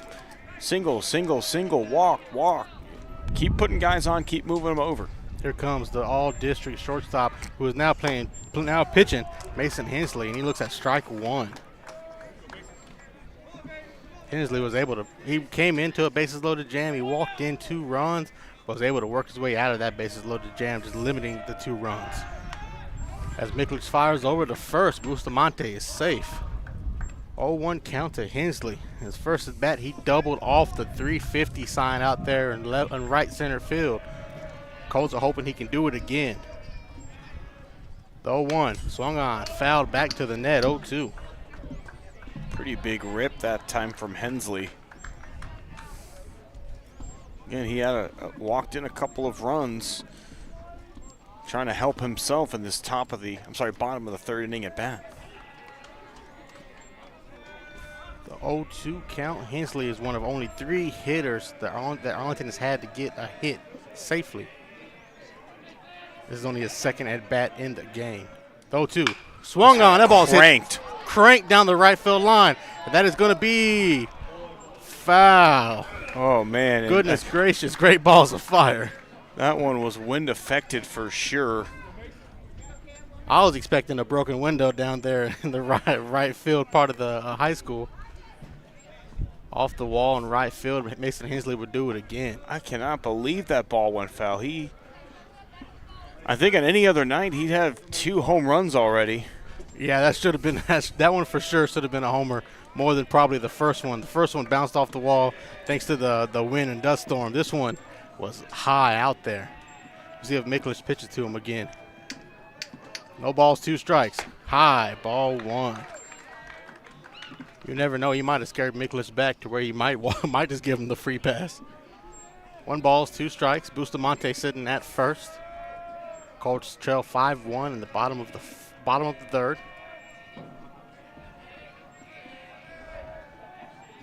The 1-2 pitch outside, 2-2. I don't think he's scared as much as he's just going to be a little bit more picky. This isn't a guy you could just blow your fastball by. He's shown he has the ability to handle the high velo. Righty-lefty matchup. One of those things that like will help, especially on breaking balls coming in. 2-2 pitch. Outside, ball 3. Went a bit high, too. He's trying to change the eye level. You think he's trying to make him chase here? Not at 3-2. I think he was just trying to go for that high fastball. That's tougher to get to. Matthew Wynn, the first baseman, on deck. 3-2 count. Inside, and that is a strikeout. Hensley thought he had a free pass to go. That's out number 1. It looked a little bit inside, but that's a pitch you can't let go by, especially if you're swinging the bat as well as Hensley is. Foul that one off and get another pitch, but instead he thought it was inside. Umpire disagreed. On that righty-lefty matchup, the righty pitcher wins. It's going to bring up Matthew Wynn, the first baseman, back to the righty-righty. The first pitch to Win. Ball 1 at the letters. I'm with you on a 3-2 count like that. You have to swing. Unless you know for sure it's going to be a ball, you have to swing and give yourself the best chance to get on base the way you're swinging. 1-0 count to Win. High, ball 2.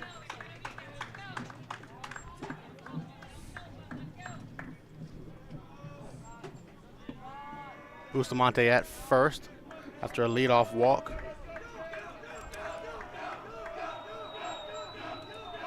2-0 count to Win.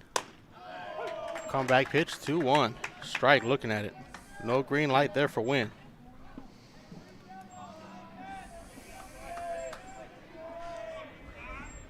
Two balls, 1 strike, 1 out. Miklich is up there delivering some gas. The 2-1 pitch, slide the third. The hot corner brings it in. 2 away in the bottom of the third. Colts got a huge break as Salinas didn't even think about throwing to first, as he would have had Bustamante dead to rights. That ball was smoked by Wynn, but just right at the third baseman. That was good heads-up play by Salinas on the hot corner. Like you said, good thing that that he didn't fire to first, because Bustamante would have been out. He's far back. But Salinas showing the hops there to get up and get that ball and snag it in. I wonder if we're going to have a pitching change, because we're having different gloves coming out. And first base is not hitting for themselves tonight for the Buffaloes. It's Jose Arriaga. I'm not sure what's happening here.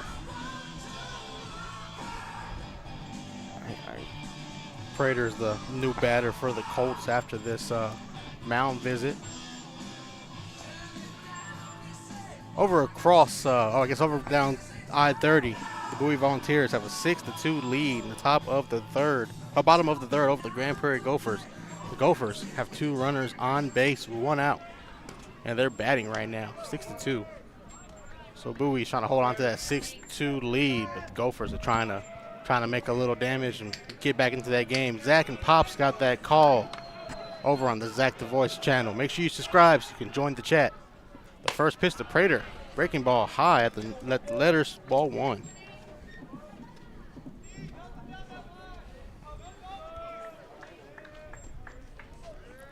Prater in his first at bat flew out to right field, stranded a runner at second.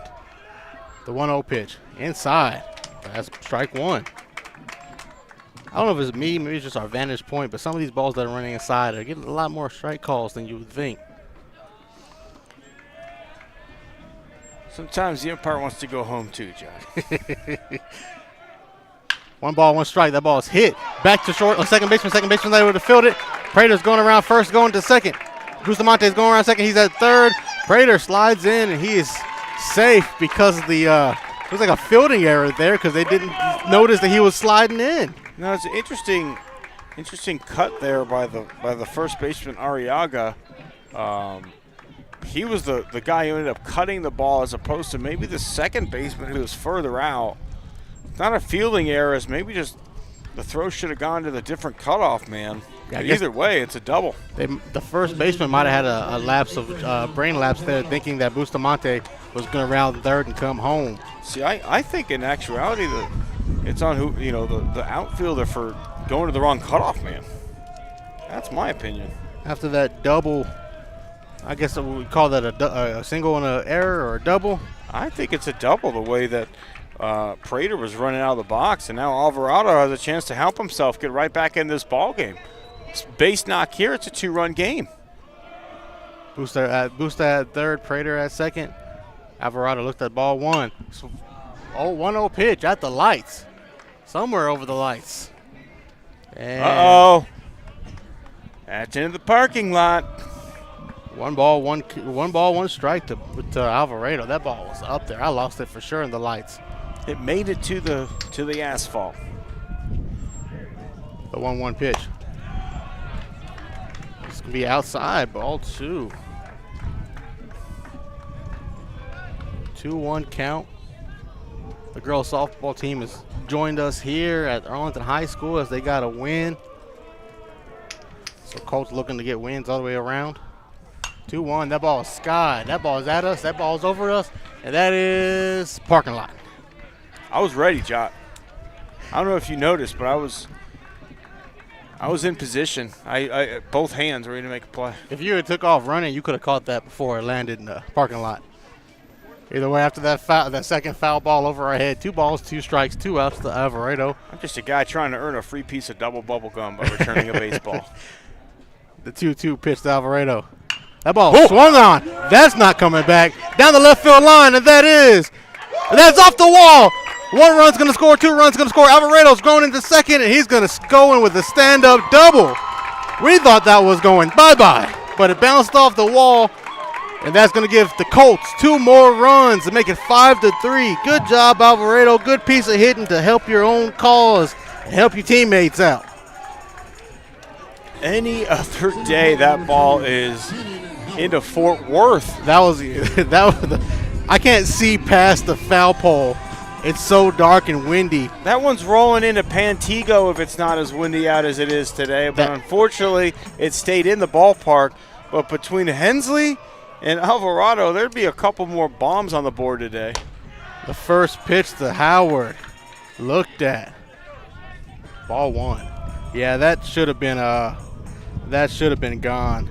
I'd like to see the exit velo on that one. And that's 312 down the line. The wind pushed it back. Looks like we got time called by the umpire. It hit the wall in the air. I think we're going to have a similar complaint that Arlington's timing their chance that we had of the Buffaloes earlier, most likely. Turnabout's fair play, but the umpire's being an equal opportunist. He's already won 1 team. He's won in the second.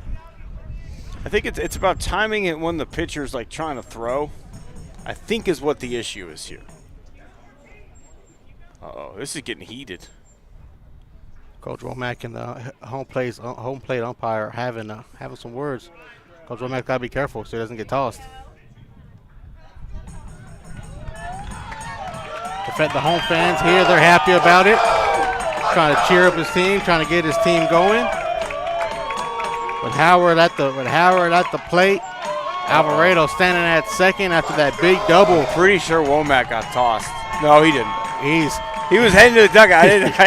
He might have went back for a Powerade to calm down. He's ready. I saw him get tossed during the playoff game versus Jesuit last spring. So it happens. It does happen. I'd like to know what was said. I think it was the timing of the chant, but I'm not positive. 1-0 count. That ball is hit. That's gonna be a tough play with the wind. You can already see it moving. They're They trying to find it. And the right fielder from Haltom, after calling off the second base, was able to find it. And that's going to take us to the 4th inning, where the Colts are able to get 2 off to the deep double by Alvarado. They trail 5-3 going into the top of the 4th. This is Zach on Productions bringing you Colt Baseball, presented by John Wade Roofing. John Wade Roofing has been serving the Arlington area since 1982, but the Wade legacy runs much deeper in the city of Arlington. A pioneer family that has had roots going back decades, John Wade and Company saw relatives attend the Cooper Street Arlington High campus and has had members play in Colt athletics for decades, and they're looking forward to serving this community for decades to come. Find out more at johnwaderoofing.com. Looking for the most unique gift for your student or athlete? Local Legends Figures has you covered. The custom 6-inch figures are designed with you and your legend in mind. They even immortalize yours truly with a custom, never-before-used model to create a Zach the Voice figure for my 30th birthday. Huge thanks to our friends at Local Legends Figures. See pricing and place orders at locallegendsfigures.com. And we're back on a windy, rowdy night at Arlington High School. where your Arlington Colts trail the Haltom Buffaloes 5-3 going into the top of the 4th. And Coach Womack is still having some words with the home plate umpire. Looks like some of the assistant coaches had to hob out there and try to separate them. And Womack's gone one way. The home plate umpire is just giving one of the bench coaches an explanation. And the Colts have a chance to. Hensley's going to come back out on the mound, try to keep this at 2-score game. Jot Holly with Tim Costello bringing you this Colts-Buffaloes district matchup. Hensley, his warm-up pitch almost hit the home plate umpire. That was face high.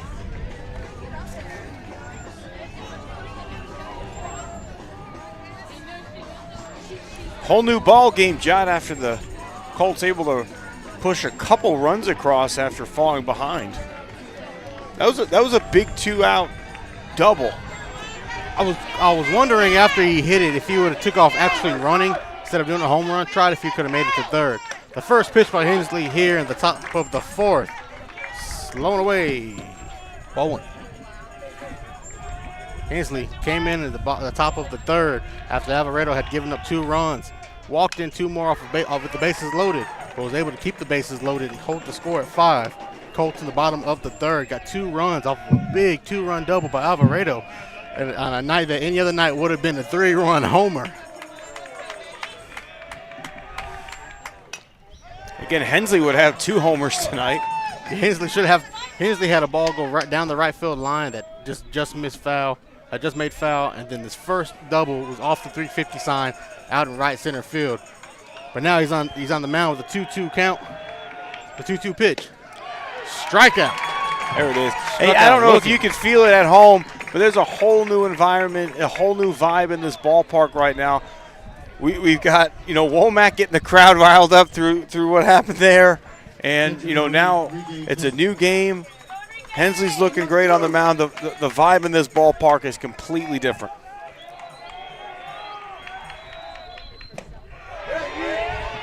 New batter up there. And that's going to be a strike 1. I believe that's Enrique Reyes. Meza, sorry. That's Meza. Orozco has struck out in his last at bat. Meza is looking at a strike 1. So Hensley's coming out firing. 0-1 pitch. High, ball 1.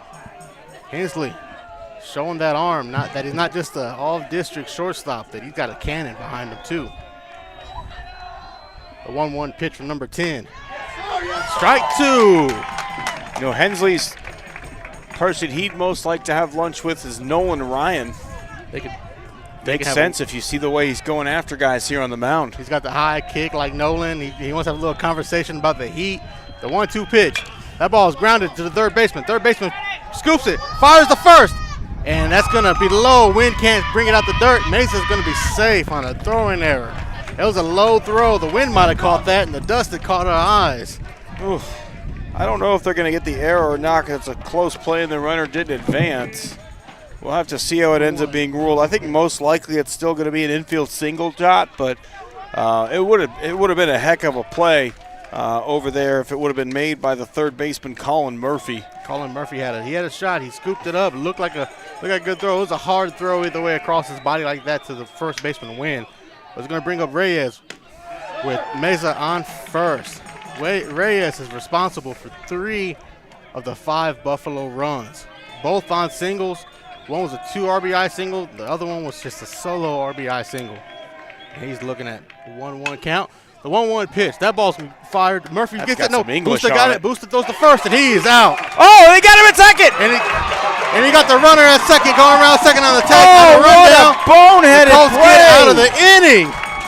Oh, Good my job. goodness. The old 6-3-4 double play. You cannot overround the bag like that. What a terrible base running move. And that gets the Colts out of it. Oh, unconventional 1-2-3 inning, Jot.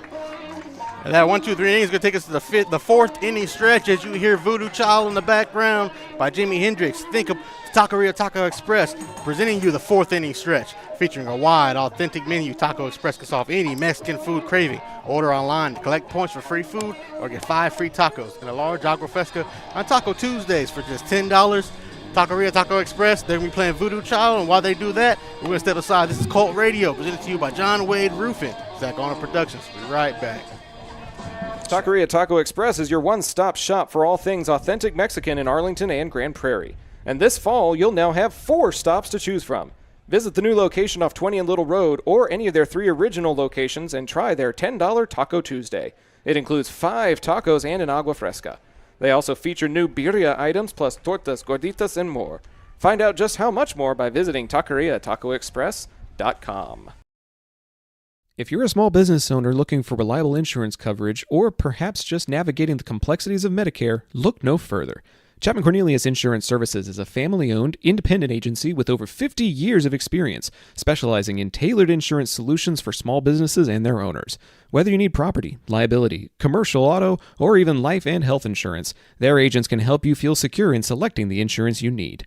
Call April Chapman or Jason Ott today at 817-265-3346. After an unconventional double play, they ended the Haltom threat in the top of the 4th. Thanks to some boneheaded running by the Buffaloes, the Colts have a chance to try to get back into this game. In the bottom of the 4th, they trail 5-3. The first pitch by Miklich is a ball 1. Hayden White singled, drove in a run his first at bat in the 2nd inning. Stole a bag as well. The 1-0 pitch.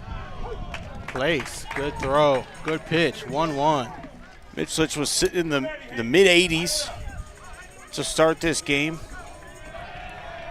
Velo was down about 82 last inning. Let's see where he's at now. 1-1 pitch from Miklich. Swung on and missed, strike 2, and he was looking all the way. 1-2 count, bottom of the 4th, and you hear the Colt fans and family and faithful. They're here. They're cheering on these Colts. 1-2 pitch. High. 2-2. Velo down a little bit. He's at 80 miles an hour now with that heater.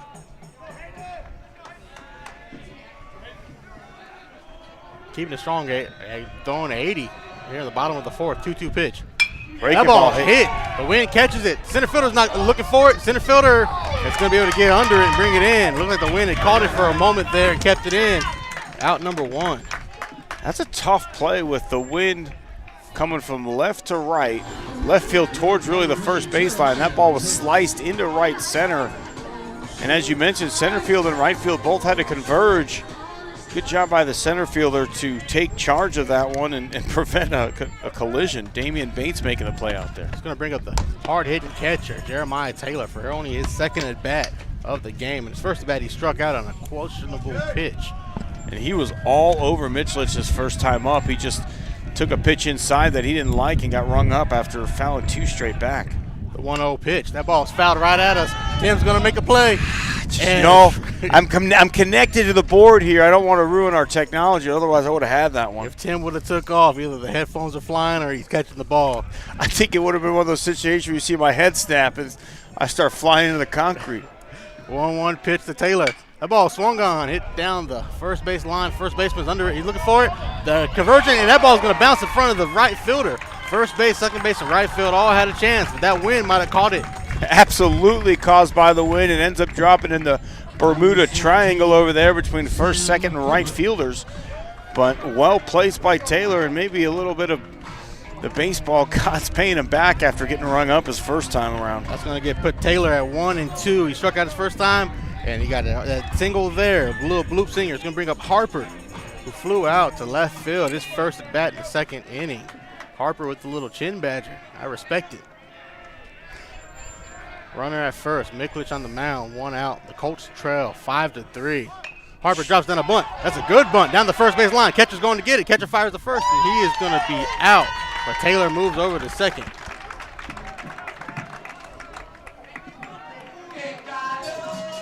Well, that a sacrifice 1-3. 1-3 sack bunt. I like the move, though. I mean, at the end of the day, it was a close play. Make them make the play. Put your runner in scoring position. Get Bustamante an opportunity to drive a run in. Now, I do want to give a shout out there to the catcher, Firm Haltom and Miklich. They did a good job of teaming up to make sure you're going to call off who's going to throw this ball to first. Good job there to get that out. But it's, like you said, it's going to bring up Bustamante with Taylor at second. The Colts trying to bring that man in. First pitch to Bustamante, looking at strike one. Man, that wind is really picking up out here, John. It's an interesting vibe with the amount of dust in the air. Yeah, it's making it hard for everybody to see. I need those ski goggles players wear when they get into the playoffs and they champagne everywhere. That's what I need. The 0-1 pitch. The ball swung on, hit up, not coming back to us. Mikulich is looking for it. He's going to make a play. Another third baseman calls him off. Third baseman brings it in, and that's going to end the inning. Jeremiah Taylor's going to be stranded at second, and that's going to end the inning for the Colts. Going into the top of the fifth, the Buffaloes lead 5-3. Colt Radio will be brought right back, presented by John Wade Roofing. Las albercas en Texas necesitan servicios durante todo el año. Romy Pools brinda servicios de calidad, incluyendo limpieza, mantenimiento y reparaciones. Llama al número 469-951-0107 para una consulta gratuita y pregunta por Roberto. Romy Pools, haremos que te enamores de tu alberca de nuevo. If you're like me and need printed materials to get your brand out there to the community, then you need Ika Signs. Conveniently located in central Arlington, Ika features a wide selection of shirts, hats, banners, yard signs, acrylics, magnets for your car, magnets for your fridge, tumblers, A-frames, and more. Call Ika at 817-617-2229 for more information and tell them Zap sent you.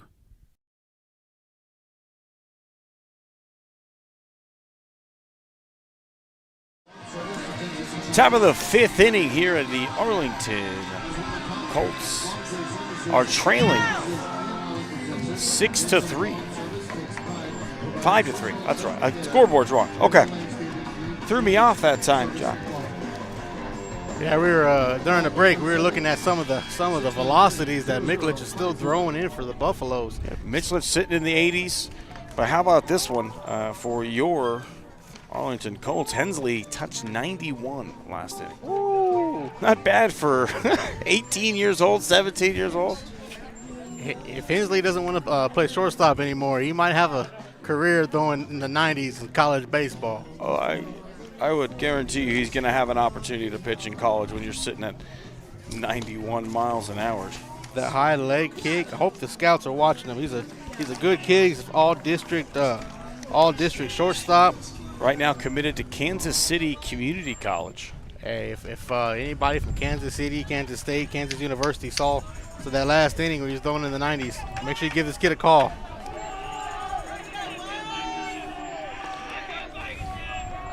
Salinas, Nelson, Castro, the 3-2 up in the top of the fifth inning. 5-3, the Buffaloes on top. There's the old cheddar in there for a called strike. Hensley with a good fastball, a pretty good breaking pitch. Works exclusively out of the stretch. There's a little slider, catches the outside corner for a called strike. Nothing in two very quickly. That was just nasty right there. Salinas ended the inning putting away a tough pop-up with the wind howling and the dust swirling. Takes this pitch low and in the dirt for a ball, 1-2.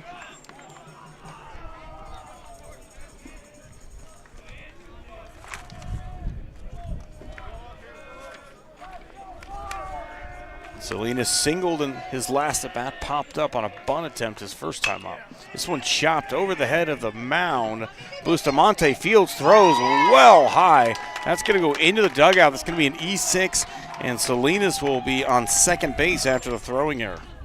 Just one of the errors. Arlington's done an average job of trying to keep the errors down. Doing the tough throws, throwing from short and from third over to win on plays that could have been bang outs. That one's going to come back and cost them because now you have a runner standing on second. Third error on Bustamante in this ball game. 2 at third base and a 1 at shortstop. Now a runner on second base, nobody out. And Landon Nelson, the DH, has walked and singled in this game.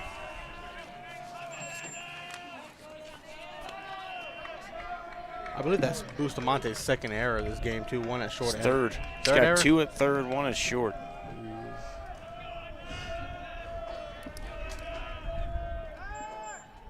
They thought he might bunt.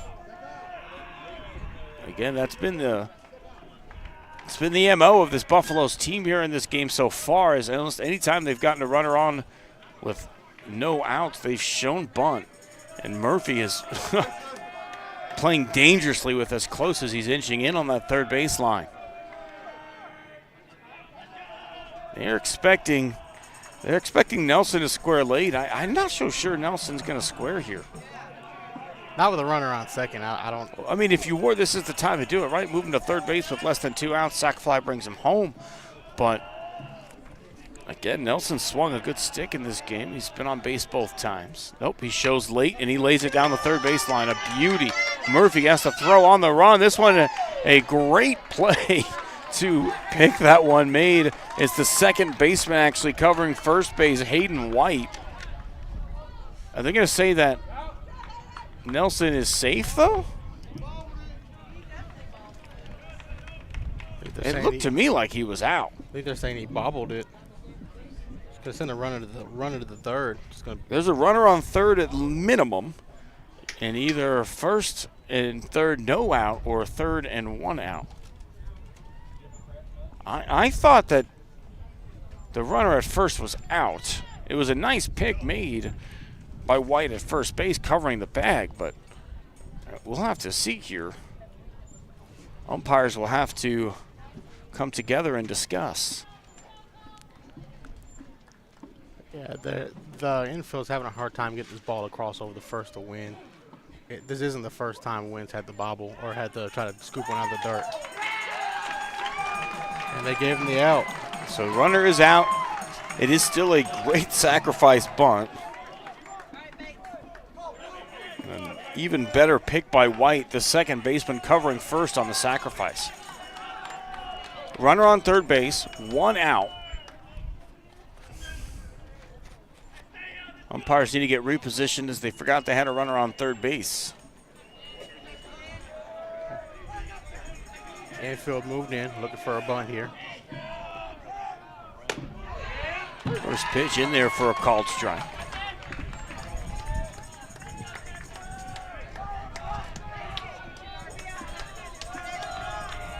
Hensley has looked good tonight. 85 on the gun next to me. This one fouled back into the screen. More dust flies out into the air. Very quickly ahead, 0-2. Hensley's looked good. You know, the defense has really let him down.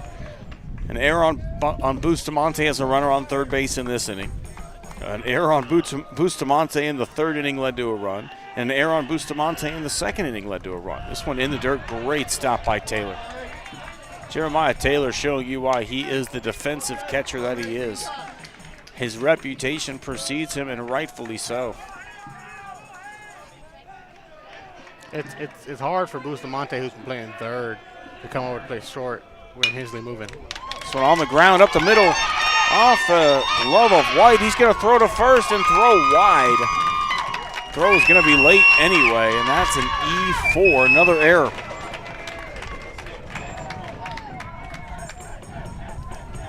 So just another error that's eating up these Colts. Number 2, Matthew Thomas. On a windy and dusty night, Colts are really struggling. That error ended up bringing the run home from third. I don't know if White just had a hard time bringing that ball in, or he didn't know if he wanted to throw it to home or not, but. Showing bunt, this one down the third baseline. Murphy can't handle it. That's another error, E5 on that one. You think they give him the E5 and not the single? Absolutely. Colts, that's the 5th error on the Colts, I believe. 3 on Bustamante, 1 on White, and 1 on Murphy. Back to the top of the order we go. Mitch Litch 0 for 3, looking to help his own cause. Chance to bust this game open for Haltom.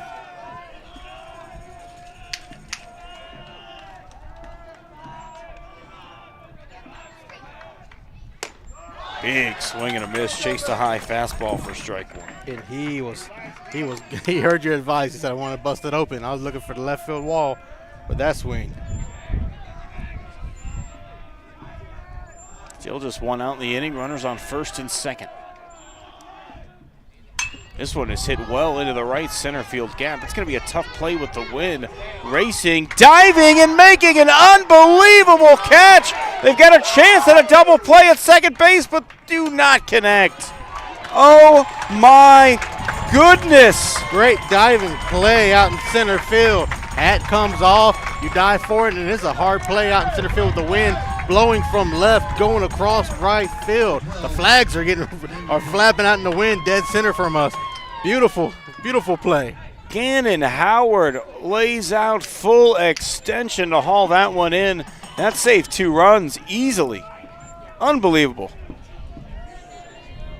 Mitchell has to be thinking, what more can I do? He tattooed that baseball. That'll bring up Bates, 1 for 3 this evening. Singles, scored a run. Tardy on an elevated fastball for strike 1. That's the type of play out in center field that can help motivate these bats when it comes up to the bottom of the 5th. You're trailing by 3. He was able to keep, like you said, limit the damage. The second base runner, he had to tag up and go back. He wasn't able to make it to third.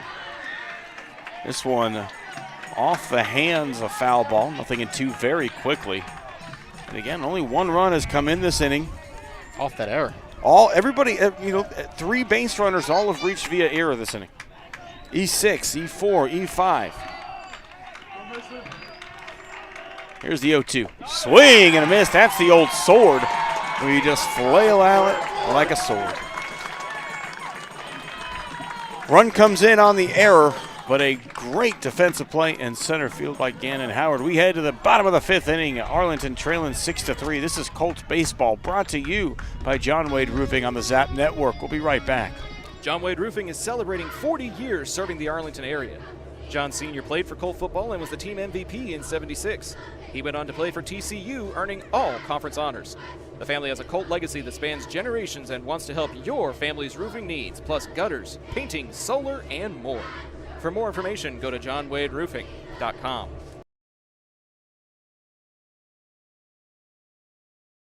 Las albercas en Texas necesitan servicios durante todo el año. Rummy Pools brinda servicios de calidad, incluyendo limpieza, mantenimiento y reparaciones.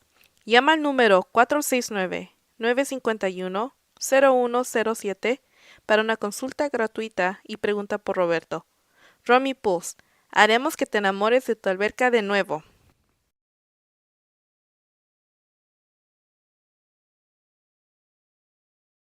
All right. Good. Bottom of the 5th inning. Haltom leading this game 6-3 over your Arlington Colts. It will be 2-3-4 in the lineup. Hensley, Wynn, Prater. Hensley 1 for 2 with a double and struck out looking his last time up. He has swung the stick extremely well. On any other night, it would probably be 2 for 2 with a couple homers. But the wind has knocked it down and knocked it foul. Yeah, the wind has been one of the key factors in defense here for both of these teams. Because Alvaredo's double down the left field line was pushed back by the wind, or else it would have been gone. Hensley's had 2 balls down the right field line that should have been home run. But it came in the advantage too because it kept Haltom from hitting a home run on that last diving play. First pitch from Mitch. It's in there for a called strike. Again, he's sitting in the mid to low 80s and has been for most of this evening.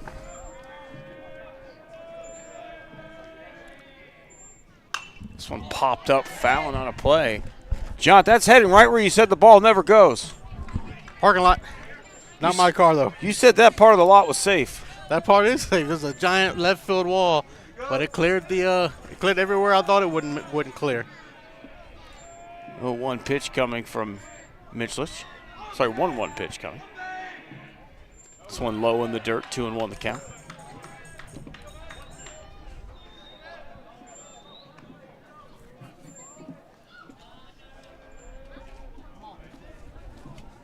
Actually, umpire here has 1-2. I'm sorry, 1-2. I had it backwards.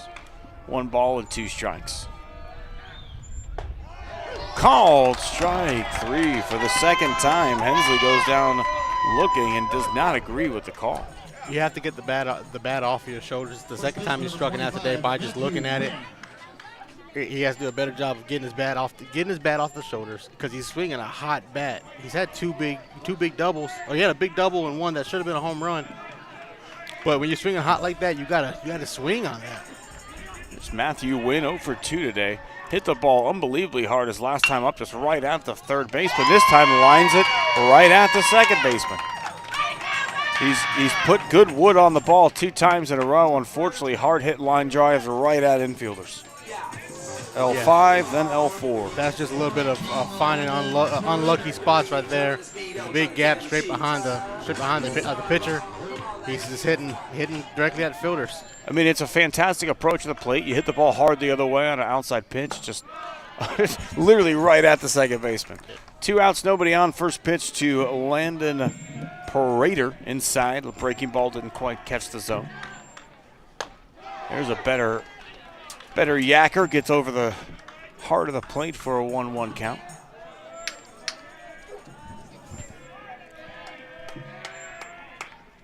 This fastball ripped into the left center field gap. That should be down, and it should be extra bases. Off the wall, rounding first and into second. Sliding with a double is Prater, his second of the game. Good piece of hitting. That ball got lost in the sandstorm. And center fielder had an eye on it. From where our vantage point is, that ball was shot out of a cannon. Prater's had 2 doubles back-to-back at bats. Swung the stick well today.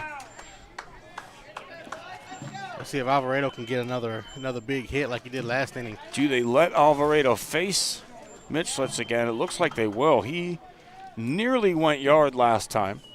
Drove in 2 with a double. He's got a runner on second base. We're going to get a pinch runner, courtesy runner. Number 20, Abraham Alvarado. I wonder if that means that Prater might be pitching next inning with a courtesy runner. Unless he's going to get some more speed out there. I think it's more likely to try and take advantage of the 2-out opportunity. And Alvarado nearly homered in his previous at bat, went right off that wall. Can't see who that number is here with so much wind. I think it's 21 is the jersey number out there.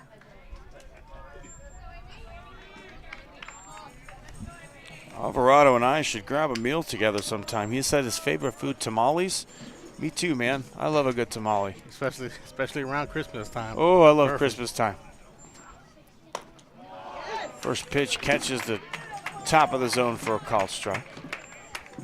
If that's 21, the runner would be Corbin Quiroz. I can't see for sure, but that's the 21 that the Colts have on their lineup. Breaking pitch in there for a called strike. A little bit of a cement mixer, but gets the call. That was a delayed call. 0-2 the count. That was a little bit of a delayed call there.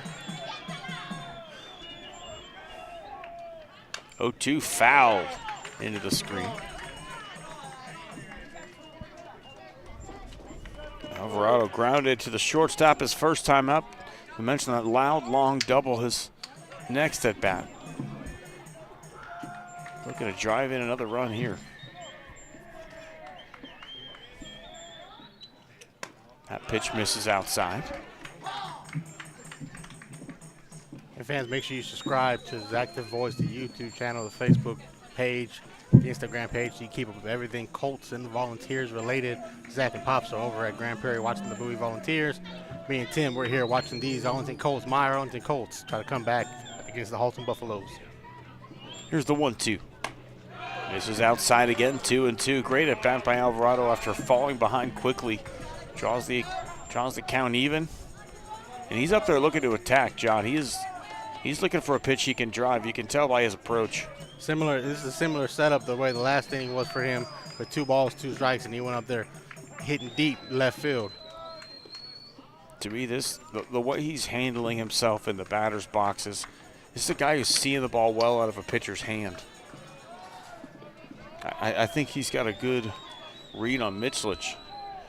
2 balls, 2 strikes, 2 outs. Runner on second base. This one hit on the ground up the middle. Going to be a tough play for Reyes. He feels it cleanly, throws low, and scooped by Arriaga. Nice play. Made it first to save the run. That will send us to the top of the 6th inning. 6-3 the score. Haltom on top. You're listening to Colts Baseball on the Zap Network, presented by John Wade Roofing. We'll be right back after Hey, Arlington residents, if you're like me and tired of rising insurance rates, then it's time to make the switch to Chapman Cornelius Insurance Services. Since 1984, they've been your trusted local insurance experts, offering competitive quotes for all your needs. Auto, homeowners, umbrella, renters, boats, and even classic cars. Why settle for less when you can get the best? Compare coverages today and see how much you can save by visiting chapman-cornelius.com. Chapman Cornelius, your local insurance partner since 1984. Taquería Taco Express es la taquería oficial de Zach Arnold Productions. Extraordinaria y auténtica comida mexicana, aquí encontrarás el mejor menú para el paladar más exigente. Puedes visitarlos en una de sus 3 sucursales ubicadas en Arlington y en Grand Prairie. No te pierdas de su grandioso especial todos los martes, Taco Tuesday, de 5 tacos y un agua fresca por solo $10. Para encontrarnos o hacer un pedido, visítalos a su página web taqueriatacoexpress.com.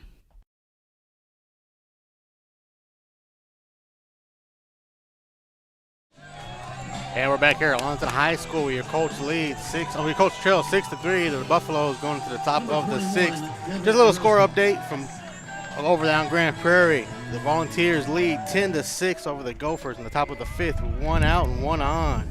Zach and Pops have that call over on the same YouTube channel. Just go ahead and check them out. Zach on Productions. Two teams, 2 games, 1 team.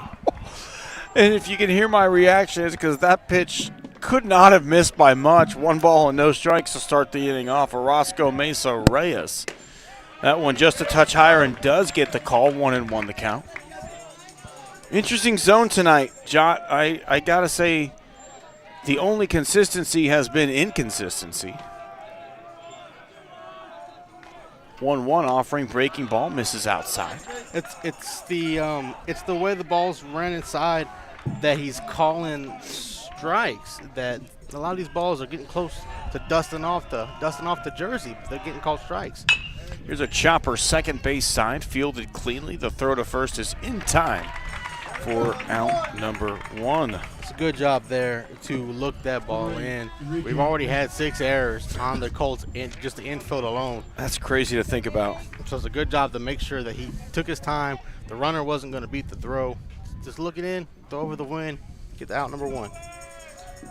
Brings up Enrique Mesa. Been on base 2 times, a couple of singles, scored a run. This one hit high into the air, right side. I think that's going to get out of play, and it does. Mesa was the runner who got doubled off in the 4th inning on what was not good base running, John. Yeah, he came around second, took too much of a lead, and he slid down. He took that 18-wheeler wide turn and just got backpicked. And he fell down like a wide load to get the double play to end the inning. The 0-1 pitch hit hard on the ground towards short. Bustamante has it. The throw is a good one for out number 2. Good job by Bustamante there. He's had a rough night out in the field. He has 3 errors, but he took his time, let the ball hit his glove before he fired over the wind. He didn't have to run and chase after it like some of the other ones he's had tough throws on. They've been tough. I mean, a lot of his throwing errors have been on tough plays, have been off balance, moving away from the bag. But it is a big reason why the Colts are trailing by 3 tonight. So with 2 out, nobody on, Orlando Reyes steps up to the dish. He takes a called strike 1. Reyes has been on base 2 times, a couple of RBI singles. He also grounded out to the shortstop his previous at-bat. The 0-1 just a bit inside, 1-1. And a lot of the struggles the Colts have had tonight with some of the inconsistencies by the umpire. They had 4 walks in back-to-back innings, especially the 3rd inning where the Buffaloes hit around to score those 4 runs. That's a fantastic little slider. Gets a check swing, but a called strike either way. Really like that pitch from Hensley. Nice change of pace. 2 outs, nobody on, top of the 6th inning. Here's the 1-2. Called strike 3. That's the jelly legs breaking ball, and that'll send the Buffaloes offense packing. here in the 6th inning. Bottom of the 6th inning we go. Colts trailing 6-3 on the Zap Network. All Colts baseball is brought to you by John Wade Roofing. Local Legends Figures immortalizes your athlete's achievements for a lifetime. Featuring 6-inch figures with poses in football, baseball, band, hockey, even lacrosse. Local Legends makes every effort to show their likeness down to every possible uniform detail. To order your custom figure, call 817-681-0393 or email orders@locallegendsfigures.com.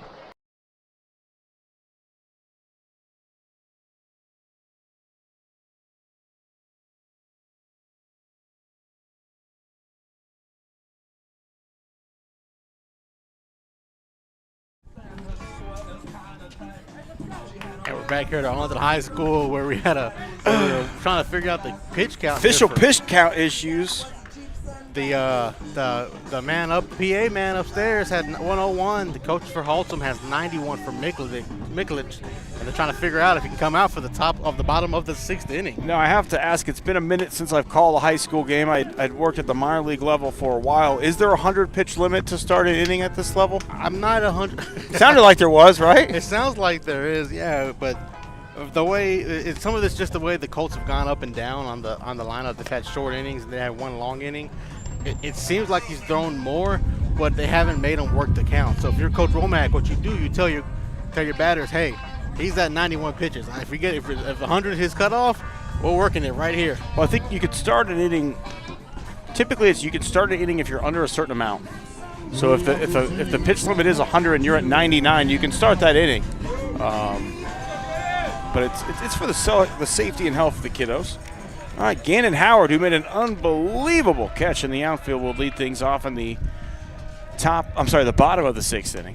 First pitch is just a bit inside for ball 1. Mitchell was entering this inning at 91 pitches. He's been pretty good this evening. Velocity has hovered in there in the 80s. This pitch swung on and missed. He's gotten quite a few swing and misses. The breaking ball has been good when he needed it. That one touched 80. Yeah. 93 pitches in, and he's still touching 80. 6th inning of work. Here's a chopper, third base side. That's going to be a tough play. Fielded and throwing on the run is Salinas for out number 1. That's one thing that Buffaloes have been able to do on the infield that the Colts have had struggles with today, is just taking their times on ground balls that hit the third and short. Like you said earlier with Bustamante in the last inning, it came to him, but he's had some tough throws on the run. It seems like the Colts are just getting hit right to the fielder. They haven't had as many tough throws from the Buffaloes. Colts have had several hard hit balls that were right at defenders as White takes the first pitch high. White 1 for 2 today. Single and a stolen base. Also drove in a run in the 2nd inning. Drove in the first run of the game for the Colts. Takes that pitch on the outside corner. A call strike. 1-1 the count.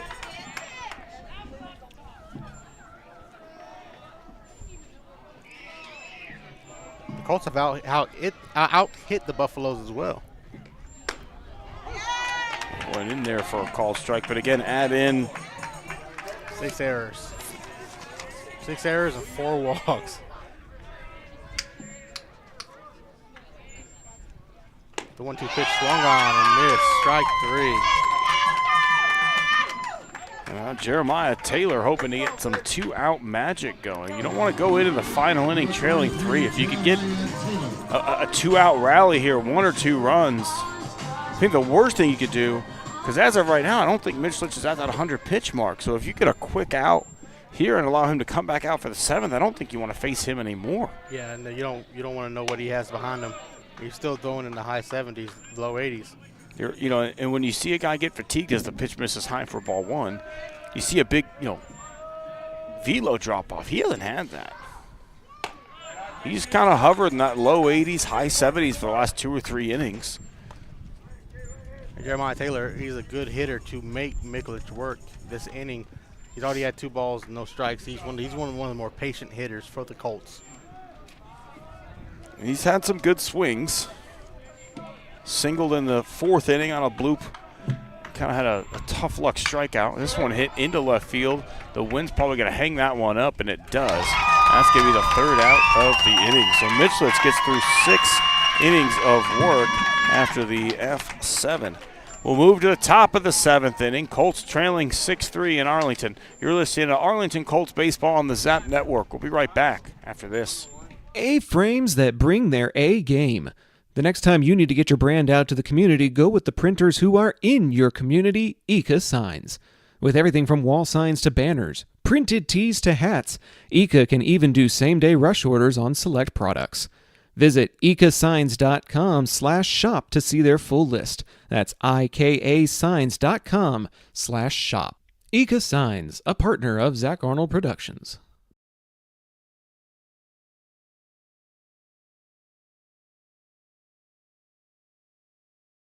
John Wade Roofing has been serving the Arlington area since 1982, but the Wade legacy runs much deeper in the city of Arlington.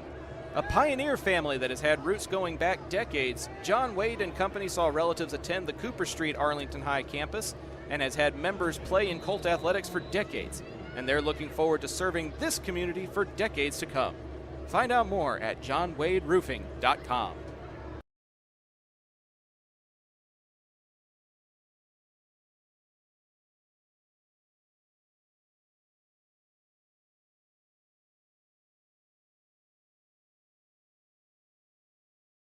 All right, now we're live on air. Top of the 7th inning, and John, apparently we missed a water request from the umpire. I didn't know Water Boy was part of the broadcast duties here tonight. Hey, when you got to step in, if you step in doing broadcaster, play-by-play, color, you got to be ready. You got to be ready, right? You got to be ready. Now, if this was football, the Water Boy would be a different term, definition to the term. Hey, Water Boy, you're fired.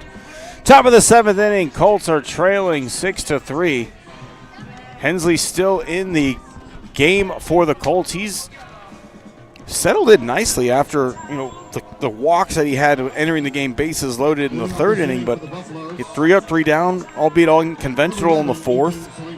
He allowed a run in the 5th, but it was with 1, 2, 3 errors, and 3 up, 3 down in the 6th. I think Hensley's had some great stuff tonight. Big swing and a miss on the first pitch to Salinas. Third baseman reached on an error and scored a run in his previous at-bat. Has also singled and scored a run. This one just inside. Salinas has made some nice plays at third tonight, too. A couple slow rollers he's charged on and thrown accurately. And that's been one of the big differences for the Colts compared to the Buffaloes, is that they've had too many errors on inaccurate throws and hard plays. The Buffaloes had a lot more balls hit to them, while the Colts have had to chase their balls when fielding. It's interesting, when we were watching the pregame warm-ups, I specifically called out, I thought the Colts defense looked better in and out as this one catches the top of the zone than the Buffaloes did. The Buffaloes made quite a few errors in the warm-up session, but they got it out of the way, and they've made the plays they need to make tonight during the game, whereas the Colts have not.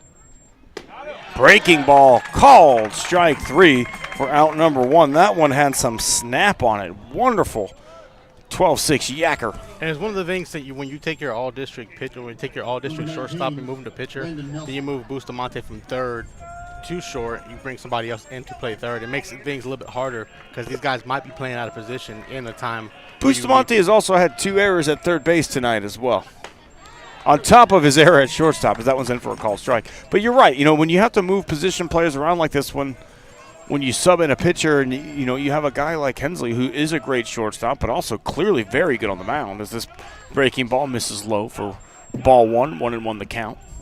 And it happens in every sport. It happens. You have a perfect Bustamante threw a perfect game on Tuesday. Comes out today, he has 2 errors at third, he has an error at short. So it's just how the way the nature of the sport works. That's life, man. You just learn from it, you grow from it, you correct your throws, you take that second to calm down before you fire over the first, and by Tuesday I'm sure have it worked out. 1-1 misses high. 2 balls and a strike, nobody on, 1 out. Top of the 7th inning, 6-3. Colts are trailing.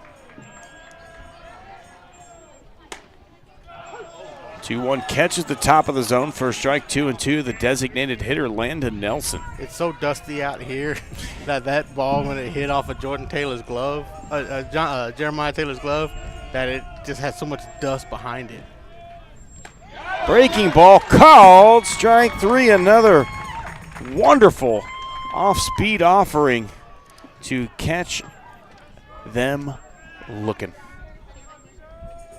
Can I get you anything? No thanks. Just looking. I believe that is 6 strikeouts for Mason Hensley. Came in the 3rd inning in a relief day for Alvarado. First pitch of the at-bat to Daniel Castro, misses for a ball. And he's given up 1 earned run. The other 2, I believe, were unearned because of the errors. One of them was on a walk back in the 3rd. The other one was. Well, actually, both the runs he gave up in the 3rd inning are actually credited back to Alvarado, because they were already on base. Swing and a miss on a breaking pitch, 1-2 the count. So both of those runs went back to Alvarado, and the run that he gave up in the 5th is unearned, so no earned runs for Hensley. 1-2, here's the pitch. In the dirt, off the mask of the catcher and towards the Colts dugout. Yeah, if you're able to come in a relief outing and work your way out of a bases loaded jam, even though you did walk your first 2 batters to bring them in, but you haven't given up an earned run. They were all off of errors. Swing and a miss. That's going to do it at the top of the 7th inning. Colts look to pull one out after Hensley strikes out the side. We head to rally time for your Arlington Colts. We'll be right back on the ZAP Network after this. Pools in Texas need servicing all year long. At Rami Pools, LLC, we provide quality pool services such as cleaning, maintenance, and repairs. So call 469-951-0107 for a free estimate and ask for Roberto. Rami Pools, LLC. We're going to make you fall in love with your pool again. Hablamos español. If you're a small business owner looking for reliable insurance coverage, or perhaps just navigating the complexities of Medicare, look no further. Chapman Cornelius Insurance Services is a family-owned, independent agency with over 50 years of experience, specializing in tailored insurance solutions for small businesses and their owners. Whether you need property, liability, commercial auto, or even life and health insurance, their agents can help you feel secure in selecting the insurance you need. Call April Chapman or Jason Ott today at 817-265-3346.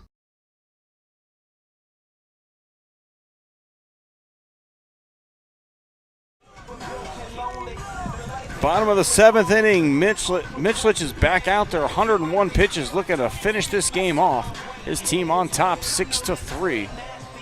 It's going to be 9-1-2 in the order due up for the Colts. Harper, Bustamante, and Hensley. Number 17, Sam Harper. Harper 0 for 1 with a sacrifice bunt. If you're Arlington with a 9-1-2, if you can get somebody on base, you got the 3-4-5 right behind that, and just try to work around to them. First pitch to Harper, a breaking ball in there for a called strike.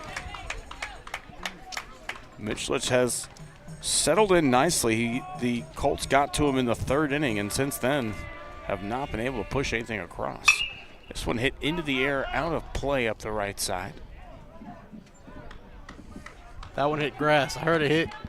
No building, all grass. I think the thing Mitchlich has really done, he's limited the walks. He's only ever issued 1 free pass tonight. Here's the 0-1. Fouled out of play again. A lot of it's been the deep shots have been wind-aided. Like the wind's kept these balls in the park because they've had power behind them. He's gotten lucky that the wind is on his side, but. Here's the 0-1. I'm sorry, the 0-2. That's swing and a miss. Out number 1. He's gotten lucky that a lot of the deep balls that were doubles were hit off the wall, and that the wind kind of pushed it back in as the wind is swept across. The Colts have hit the contact really well on Miklich, but they've just been at defenders. Second baseman's had a couple fly balls. The third baseman, Salinas, made a great play. Center fielder's made a great play. It's just everything's getting hit at somebody. First pitch to Bustamante in there for a call strike, and I hear what you're saying about that, but also credit to Michelich, right? You know that the wind is blowing in the way that it is. Pitch to contact, right? You don't have to strike everybody out when it's going to be dang near impossible to hit a home run tonight. One misses high for a ball. And that's the difference between Hensley as he's came in and Michelich is that Hensley has 8 strikeouts. Michelich only has 4. But who's winning, right? And at the end of the day, one defense made plays and one didn't, as this one's fouled back and out of play. That is just short of breaking some glass. That was a security. That's a security truck. It's got a safe light. 1 ball and 2 strikes to Bustamante. Breaking ball just misses high. That's a tough pitch to take on a 1-2 count, but Bustamante able to do so. 2-2. Hensley's on deck. You want to be able to get your big hitter who's already had a big double. You want to get him up there to bat with somebody on. 2-2 misses high. Payoff pitch coming. Good patience by Bustamante, not chasing. You've got to get a couple base runners to have a chance in this ball game. You're down 3 runs. Working a walk is just as good as a single right here. 3-2 popped up, foul out of play. Any other day I'm making that play, Jot. That one had Tim written all over it. It hung up high enough. That ball was about as high as the lights hit right down the third base line. You got the security guard looking for his free piece of bubble gum, bringing one back. Give me a piece of double bubble. Hey, that's the rule. Payoff pitch, fouled back again. That one's car. That is definitely hitting a car. Oh, that's headed towards my car. I don't love where that landed, John. That was about 3 rows back. That was over by where I parked, if I'm being completely honest with you. Hopefully it ran out of gas. Somebody's got insurance, right? If not, call Chapman Cornelius. They got you. Call April Chapman or Jason Ott today. They help you with the insurance claim when it comes to balls hitting your window. Here's another payoff pitch. That's high ball 4. There's that first base runner the Colts needed. With a second free pass of the night. And that is it for Michelich. His numbers getting called. And I think you could finally maybe see some of the signs of fatigue. And again, there's his second walk of the game. But let's take a quick break while we make the pitching change. We'll be right back on the Zap Network. Pools in Texas need servicing all year long. At Rami Pools, LLC, we provide quality pool services such as cleaning, maintenance, and repairs. So call 469-951-0107 for a free estimate and ask for Roberto. Rami Pools, LLC. We're going to make you fall in love with your pool again. Hablamos español.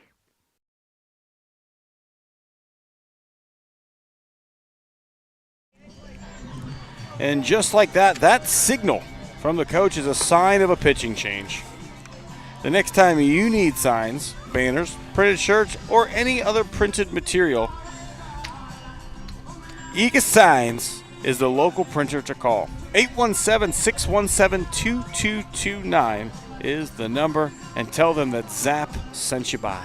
The new pitcher for the Haltom Buffaloes is going to be Orlando Reyes. He's been playing shortstop. So they're going to go out to the shortstop, much like Arlington High did when they brought in Mason Hensley. Reyes is going to come from short. He's going to close this game out for the Buffaloes with a 3-run lead, a runner on first. And the other pitcher, who is also a shortstop, Mason Hensley, is on deck waiting to hit. And it looks like Michelich might be sliding to shortstop to finish this game off.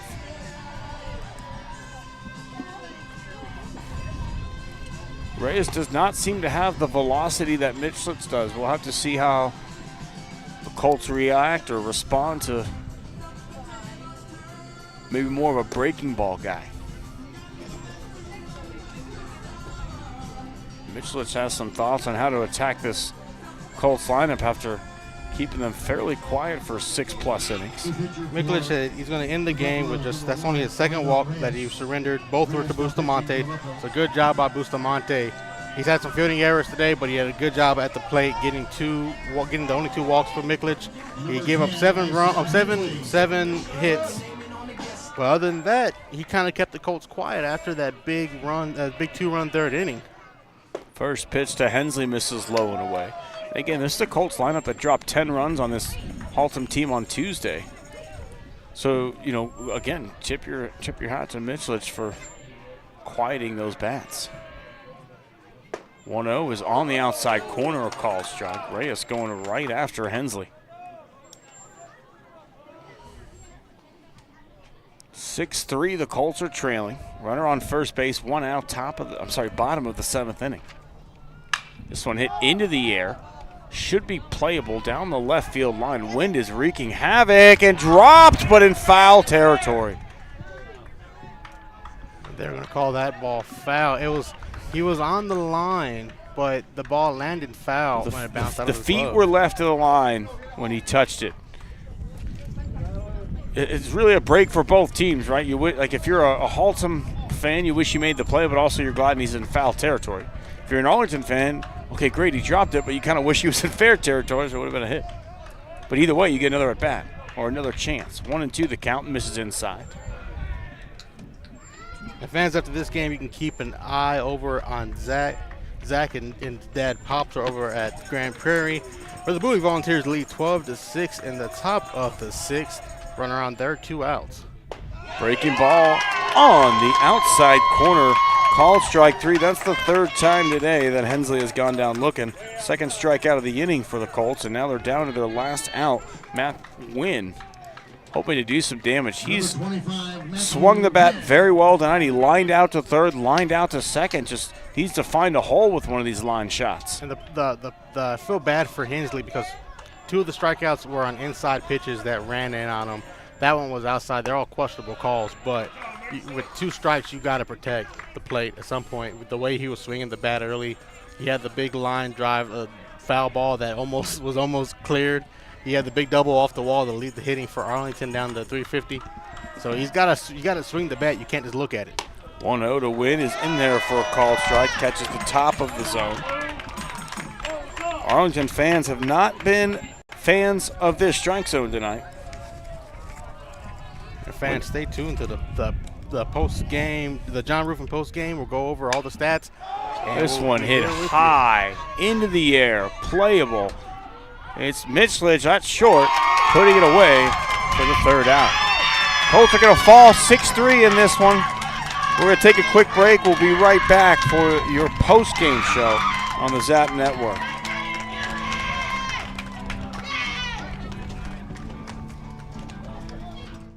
John Wade Roofing has been serving the Arlington area since 1982, but the Wade legacy runs much deeper in the city of Arlington. A pioneer family that has had roots going back decades, John Wade and Company saw relatives attend the Cooper Street Arlington High campus and has had members play in Colt athletics for decades, and they're looking forward to serving this community for decades to come. Find out more at johnwaderoofing.com. And we're back here at Arlington High School. Your Arlington High School Colts, they drop the second game of this series between the Colts and the Haltom Buffaloes, 6-3. After getting a perfect game on Tuesday, the Colts had a hard time getting hits off of Michelich. They managed to get 6 hits, but 2 walks off of Michelich. I'm sorry, the wind is picking up. They struggled after the 3rd inning where they got 2 runs in the 3rd. They got a run in the 2nd, but they couldn't get any balls to the gaps. Everything was getting hit at a defender.